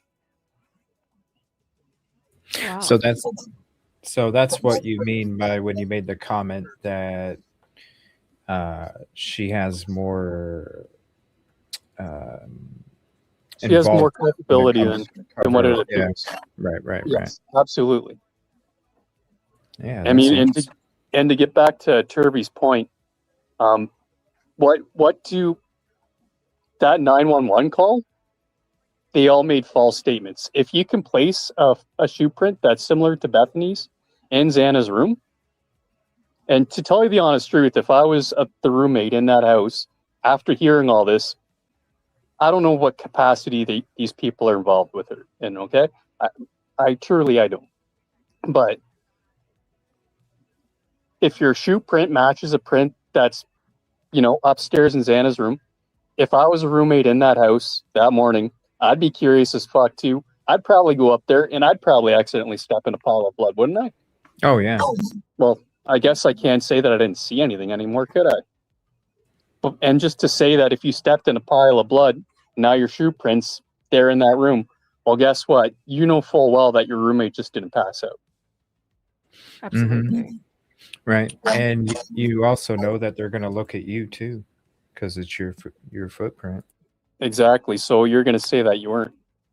You're going to lie. So you can't trust any of the statements that those people made on that 911 call, because at that point, you don't know who was. We don't know who was in that house. I mean, in order for any of this to happen, there has to be more than one person. Well, and plus, who has to have a friend pressure them to call 911 too? Absolutely. Yeah. That was a big thing for me too. Why do you need another friend to tell you that you should call 911 multiple times? And the only reason you probably did, because then it would look really bad if you didn't call after somebody told you should call. But yeah.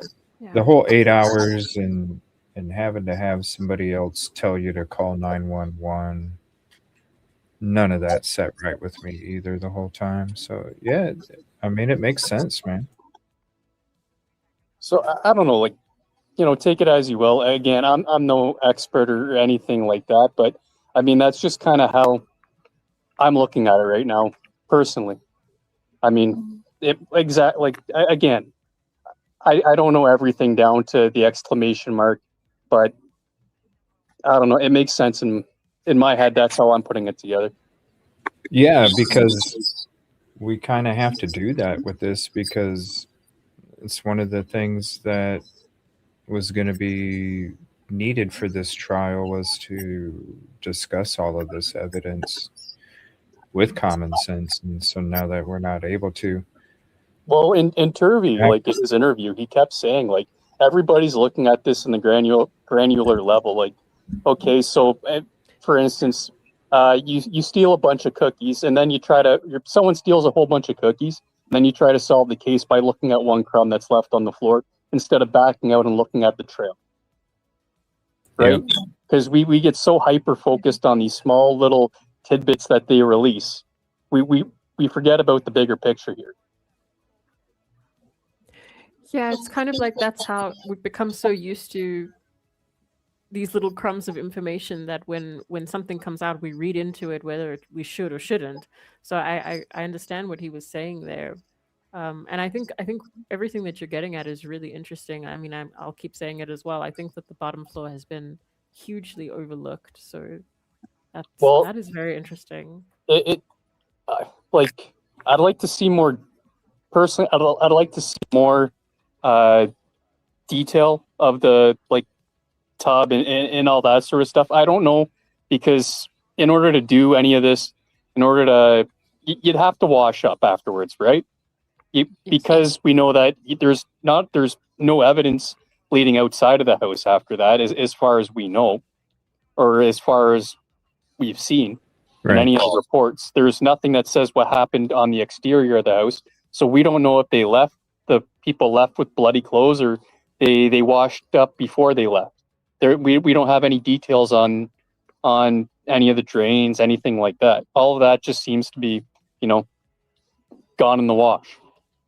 So Yeah, I haven't seen anything about whether or not they swabbed the drains, and I mean I also looked for that early, and it's interesting with hearing about that bathroom being so clean now. I don't know about the drains, but that would be really interesting to know, of course. because unless they were smart enough to have friends bring some extra clothes over to them that they could change into, but then again, you still need to leave the house without stepping in anything. And then I guess the one thing that really, one of the more difficult parts about exploring this case is the kitchen, because that's where they found that fingerprint on the edge of that sliding glass door. That's the only blatant fingerprint that they have to match to anybody, and they went through all the criminal databases, and they could not find a match to that fingerprint. And that right there, that tells me this wasn't done by a criminal organization, because, well, I would expect most gangs or anything like that, most of their members would have some sort of a criminal background or criminal history, and they would most likely have their print on file. Am I wrong? No, yeah, you're right. Like, more often than not, they are going to be in the system, because if they didn't get in trouble then, they got in trouble before, even if it was something smaller. So yeah, definitely they would be in the system more often than not. So, I mean, don't get me wrong. I mean, at the start, I really did feel like this was maybe carried out by a more, I guess you could say, professional criminal organization. But I don't know. Lately, I've just been kind of thinking further away from that, because it's just that fingerprint alone, like it doesn't. It for me, this doesn't scream organized crime. It doesn't. It's more, younger people who have a bone to pick with somebody, and they don't have a previous record, probably because they've never done anything like this before. They just got lucky; they got away with it. Yeah, I feel the exact same way. Yeah, with somebody had a bone to pick, jealous, and yeah, somebody that was probably, I never believed in the incel theory in the beginning, but as time's gone on over the last couple of years, that kind of makes more sense too. Somebody that was, like you said, probably didn't get in trouble before, kept to themselves. Nobody would notice the huge change in somebody after they committed that crime, because they weren't that social in the first place for anybody to really notice the difference. And I totally feel the exact same way. Like, it was somebody that got absolutely lucky, and a little mixture of contaminated evidence mixed with law enforcement that was looking down a narrow path. They had all of the things that they needed to take place for them to be in the position where they're at today to have happen, and it did. Yeah, anyways, that's my thoughts on the case, and for me, that's where the case is taking us. But I mean, It's brilliant. Again, that's just my opinion. Everybody's welcome to have their own opinion. No, I appreciate it. And man, like, I never thought about the curb stomping. I never thought about a lot of that stuff taking place in the centrally located area, but the way that you break it down and the way that you explain it, it definitely seems totally legit to me, man. Well, that living room is just torn to shreds. Yeah. Right? Like they said, they found Kaylee with one sock on, one sock partly on, but her other foot was bare. But yet there's a singular sock laying in the living room. They said that she was wearing, I forget what kind of boots at the time, whatever. But there's a pair of boots left in the living room. Like, come on now. Yeah, too many coincidences. And exactly. I always, from the beginning, and this is one of the reasons why I got bashed so much, was because I wasn't down with the 8-hour delay. I wasn't down with, it just never made sense to me. And I've always felt like they knew who it was and they knew to keep their mouth shut because the same thing was going to happen to them. Well, it's just what it smelled like from the beginning. I don't know how much you pay attention to Truth and Transparency's channel, but she recently did a big breakdown of the two officers that found Brian Koberger's car. So apparently, the one officer that found Brian Koberger's car, he was working the night of the murders. So the night of the murder, and he was a WSU cop. So what I'm kind of left wondering now is, was he at the scene of the accident that happened right outside of Koberger's residence? Because this one particular officer just happens to happens to leave work at 4:30 in the morning, right as all this stuff is unfolding. He takes off, I guess he was supposed to, his shift went from 9 till 7, from 9 at night till 7 in the morning the next day. He left at 4:30 in the morning until 7 o'clock that morning. He took the rest of his shift off, starting at 4:30, which is kind of interesting as well. Is that the Whitcomb? Yeah, it is. Somebody had Whitman.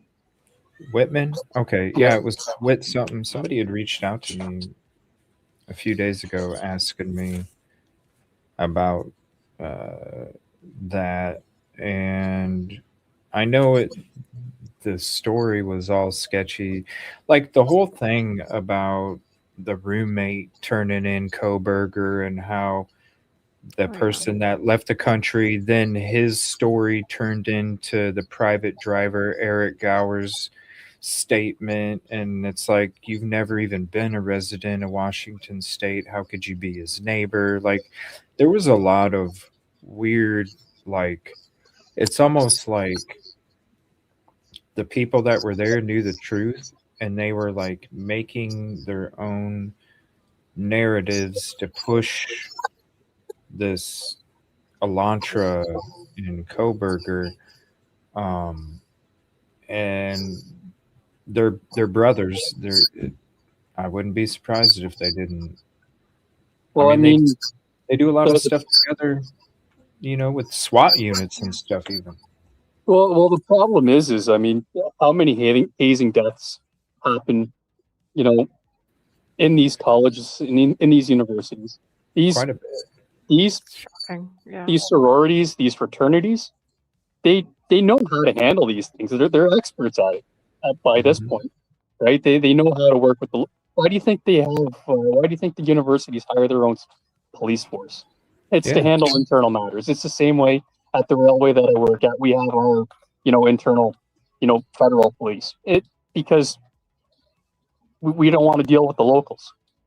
Right, we want to just get our shit done. We want to get it done quick. We want to get them the hell out of there so we can keep moving. We can keep making money. Yep. This is how these schools, essentially negate all the responsibilities around things like this. Yeah, it affects their funding. Yeah, exactly. Yeah, any And report will affect it. And without that extra cash flow coming from the university to the local police department, the extra budget. I mean, the police. I don't think the Moscow police would have a penny to spare. So they're relying on the university for the funding. So it's a complete. Whatever the university wants, it's going to get. Whatever it needs to cover up, it's going to cover it up without a problem, without a hitch. Yeah, I mean, hell, even the police department wouldn't have that nice building if the university didn't buy the previous one. You know. Yeah. Yeah, They wouldn't have anything. That's why Scott Green was up at all those press conferences, because really he was the one controlling everything. Because even Steve G came and put it on blast a week or two after the crime happened when he said, you know, I'm not trying to ruin Moscow. You know, if the university doesn't exist, Moscow won't exist. And he even said it on Fox News. So yeah, that's one of the things when I went there, it was crazy to me because I don't know what professions you've done in the past, but I used to be a roofer a long time ago. And one of the things that I noticed when I first went there and was driving around was there was a lot of roofs that were not taken care of. And usually you'll see that when a community doesn't have extra money, they have a hard time getting loans, because if anybody owns a house, you know the one thing that you fix before anything else is your roof. If Absolutely. you don't have a roof, you lose the rest of your house. And so that was shocking to me, and it was telling to me at the same time, because I was driving around Moscow and I'm noticing how many homes needed roofing. And I'm like, damn, the only way that happens is if the community isn't getting the support or the residuals that come with the benefits, that the amount of money that the university's making. And so that told me right there, the university is making a shit ton of money. They're not sharing it with the community. It's almost like they keep them in a stronghold so they can ultimately make every decision for the city itself. It's so, yeah, once I went there and I saw that, I was like, damn, that's when I realized the power that university had in that community. Yeah, that university is definitely a strong entity. Well, both those universities in Washington and Idaho, both of those universities, that was the economy of those towns. Without those, they really don't have much. They're in the middle of nowhere. Yeah, that's hours away, and it's nothing but hills and farmland and hills and mountains. Yeah, there's literally nothing for a couple hours. So yeah, they're like brothers. They're two little small towns that exist in the middle of nowhere, and they each have each other's back. Moscow is like the little brother, because Moscow is actually jealous of how well run Pullman is, and they try to actually copy how Pullman does things because of how good. It's crazy. When this civil case was starting up, my first thought to this whole thing was Moscow actually, or was Idaho actually trying to play a dirty trick on WSU by making sure that it was a WS student that was getting charged. Check this out, getting charged for this, so they could actually start poaching students from WSU to go to Idaho. And then I'm thinking, that could be. That's another good reason to target somebody that's right at the college that's right beside you, because that's 20 minutes away. And think about how much, if people from Washington started going to Idaho, that's a lot of extra revenue for Idaho, which they needed badly because I mean they were trying to purchase that university in Phoenix at the same time because their tuition was down. What's the first thing that we saw on that on one of those body cams footages? The first thing Payne says is, "You know what? Damn, tuition was just starting to go up." That's the first thing you heard him say. And I'm not gonna lie, I wondered that too. When the civil case came out, Like I'm thinking Washington, like they could have almost turned around and sued Idaho right at that point in time. Like they could say, "Hey, listen, they should have actually stood up and defended and countersued. They should have." yeah. Well, I have And heard it in was the background sorry. that there is some friction between them two now. Go ahead, Rosie. No, I was just saying when it came to the civil suit, the way that the documents were worded were very strange. It kind of that's why I got the impression there was something going on as well. It was really weird in the way it was worded. And it was strange too, like right at the start, like I found it odd that they needed to bring in all of these quote unquote consultants, right? So they say they hired all of these consultants. Well, not long after they say they hired the consultants, guess who flew in? It wasn't consultants. It was media people. It was Brian Enton. It was people from News Nation, blah, blah, blah. The list goes on, right? And then these people start pushing this narrative about this lone wolf, right? And next thing you know, oh, here's a knife sheath. And then it just builds and builds and builds on the one perpetrator theory. I don't think that those consultants were ever actually consultants. I think what they brought in, what they paid for with that emergency money, was media that was going to push that narrative for them. Yeah, damage control and narrative for sure. Yeah, because they needed somebody. I mean, hell, they interviewed one of the students right after the semester started, that next semester, and he said that only about 60% of the people were back. And that's after they had arrested somebody. That's interesting. You brought up that idea about how the University of Idaho trying to poach off of WSU. That totally seems legit to me. I can see that happening. Never thought about that before. That's a good point. I mean, it's probably totally unrelated. I mean, I don't think. I don't think. I can see them capitalizing and trying something like that at that moment for sure, 100%. But I don't think they were a direct cause of the incident. I definitely think they would have tried to capitalize off of it, though. Yeah, from what I heard, though, there is some stuff going on between WSU and Idaho, some negative back and forth, but that's just the background. We'll see if something ends up coming out. Well, something strange happened. Like we all know this. Something really fucking strange happened, and I mean, I'm not putting words in anybody's mouth, but just the way that even Turvey was talking about the case, even the way that Whitcomb was talking about the case, anytime it went outside of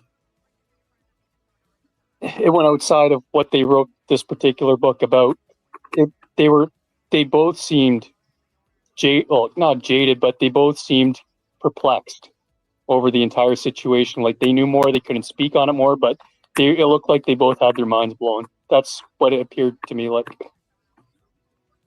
Which, after this, I just don't understand why Ann Taylor didn't do more.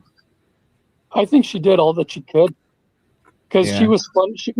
She like from what I understand and what people have told me. I don't know. I don't know all your laws or anything like that, but I guess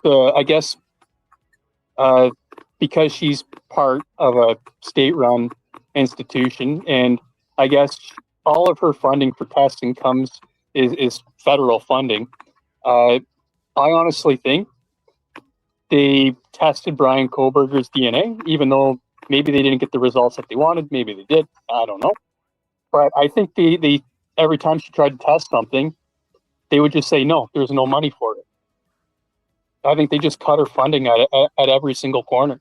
If she wanted help, no, you don't need help. This is what happened. You're not getting the cash to hire on X amount of people to build up your team to look into this anymore. I think everything was cut off at the knees. Well, I thought that too.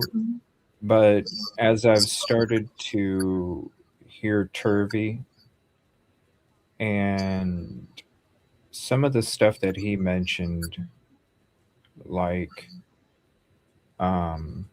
for instance, when Turvey said, if I'm up on the stand and I'm testifying and they say this evidence, if you think this evidence is so important, why didn't the defense get it tested?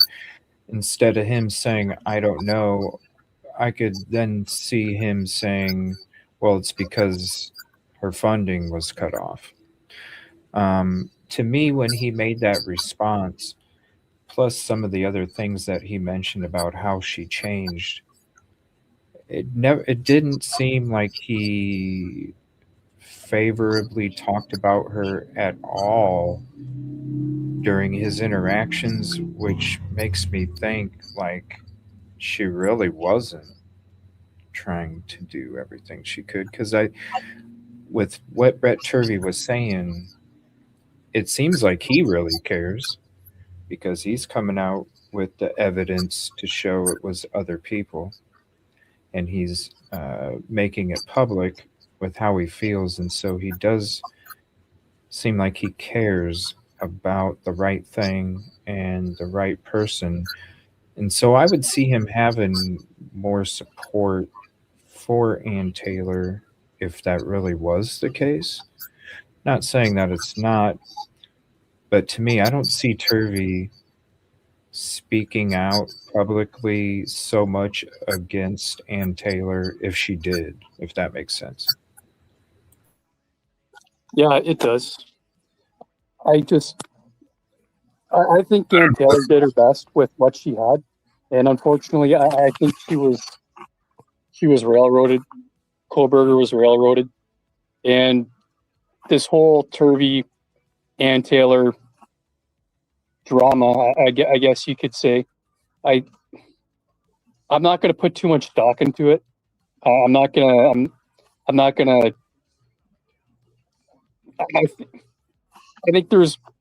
I think everybody's confusing what was actually said in that argument, and I'm gonna leave it alone until all the dust settles and we get to the truth, and then I'm sure by September we'll exactly know what comes out in the wash.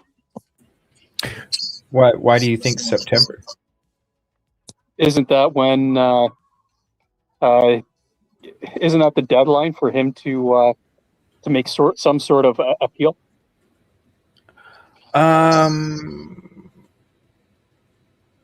thought it was longer than that, but it could be that. I'd have to look for sure. For some reason, I thought there was something else that he could do up till January. Okay, is it to January? I don't know. I'd have to double check. Well, but I know there is a time limit coming up. But that's pretty much all I got, CJ. But I mean, take it as you will, and you know what? I don't mind a little bit of criticism either. So no, I never I appreciate you because I never even thought about and even Rosee, she kind of had thoughts about that too, about the centrally located stuff. So no, I appreciate you bringing that up. I never thought about it like that. Yeah, no, yeah, I just after Turvey, after Turvey said, what, stop looking at all the granular details. I thought, what, this guy's right. I mean, we keep just focusing on these micro issues. Let's look at the macro. Let's zoom out and look at all of it. So that's all we're left with. well, that's all we have, right? And now Yeah. we know at least there was someone from the defense is validating our questioning. It feels good as a community, but at the same time, we still got to check ourselves, right? We still have to, listen to the facts and kind of piece them together as they fall, right? 100, man. Anyways, thanks for having me up. That's all I had to say. Appreciate you, buddy. Thank you. Appreciate you, buddy. Thank you so much, and thanks for hanging out. Sorry about the audio issues, but yeah, the interesting, theory about it happening in that centrally located area, and the actual crimes taking place in different areas too. Very interesting, and yeah, from the beginning. The golf clubs were a conversation, like from the very beginning, first couple weeks, golf clubs were definitely part of the conversation. So it's kind of interesting how that was brought back into play, and then also, it takes you back to the early December when you saw Fry and everybody bringing out personal items from the house to give back to the families. And being a golfer myself, I saw what clubs were missing, and I was like, oh, damn. Because even in the starter kits, you get your basics, but you always have a driver and a wood. So when you seen those clubs coming out and it was missing those clubs, I think there was even another one that I noticed back then, but hell, that was a few years ago. So many on that. But yeah, very informative to share. Thank you so much, Moto. Appreciate you, and hopefully hop back up again in the future. And thanks for the comfort of hanging out. Yeah, very interesting. Like the golf club, the attack on the stairs going up to the living room area, the Sensi light. A lot of great key points that you brought up. So thank you, appreciate that. Thank you very much for that. Never thought about the curb stomping, man. I always thought, K-bar, the end of the K-bar. Like I said, I was told specific things in the very first couple weeks. Somebody from there reached out to me, told me, and I kind of been reporting it ever since, just with, your face is like this is your nose. It goes in like that kind of thing, how people are paying attention. Yeah, granulated details, that too. Like, I have a feeling that Turvey he's going to do a lot more interviews. Time's going to go by, and as time goes by, he's going to throw little extra bits out there. He's already been pushing the line. I think he's going to continue to push the line, push the boundaries, because I honestly feel, and we'll see what happens. Christopher Whitcomb came out and said that he's just the lightning rod.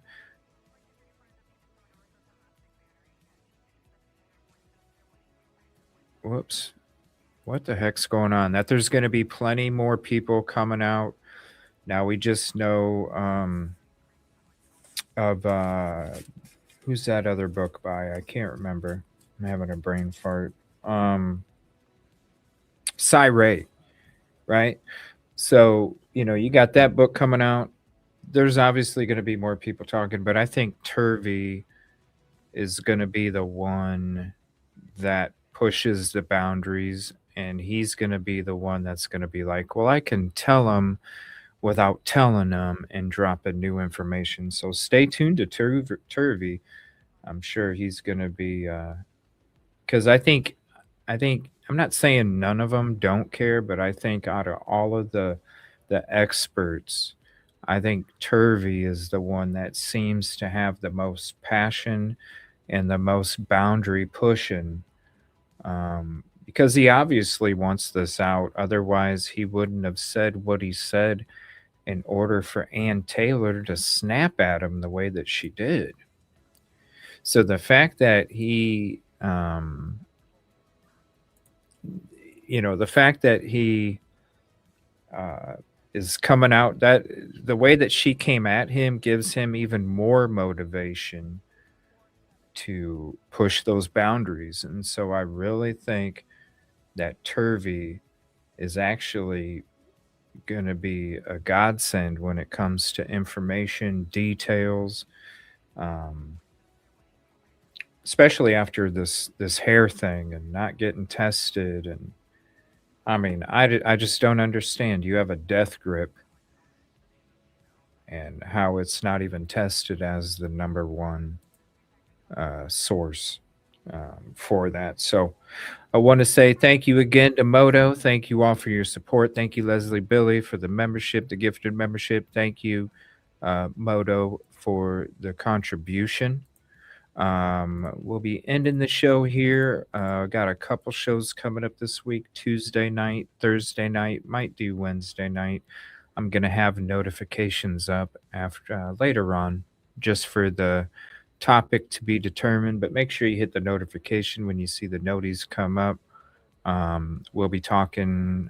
I'll probably update the thumbnail and the topic the day before, but we will be live 7 o'clock Central this weeknight. I'm not sure if Rosee has any shows planned for this week, but just look for her noties just in case. I'm going to go hang out at the lounge. There's the lounge link. I'm going to go do some NASCAR racing. So if you're a fan of NASCAR or some car racing, you want to come hang out or just hang out with some of us that hang out over there after these shows are done, come on over. Also, did put the death grip videos out there. So if you don't mind, definitely drop a comment. There's 4 parts. Drop a comment and let me know what you think about each one. Because who knows? Maybe after what Moto said, maybe she was cut off. It's what I thought. Now I'm mixing in what Turvey's saying. But then after hearing Moto showing some support to Ann Taylor again, I'm sitting there like rethink, like maybe she did. You know what I mean? It's like that support that I've had this whole time still wants to be there, but I got a lot of damn questions, man, and a lot more stuff to talk about. So thank you all very much. Appreciate it. I think Rosie's not feeling good, so send some prayers to her. I think that's why she's not on. Send some prayers to her. Thank you all for being here. Please hit the like, subscribe, share this out to your socials, comment. It's the free way to help us out and to help us get back in the algorithm. We need your help. So thank you so much. We'll see you at the lounge if we see you in a little bit. And if not, I will see you again on Tuesday night, 7 o'clock Central, unless something crazy happens and we end up going live tomorrow night. But if not, I'll still be at the lounge tomorrow. And we'll see you over there later on. Love you guys. Please be safe. Have a happy, peaceful Sunday. And we'll see you on the next one.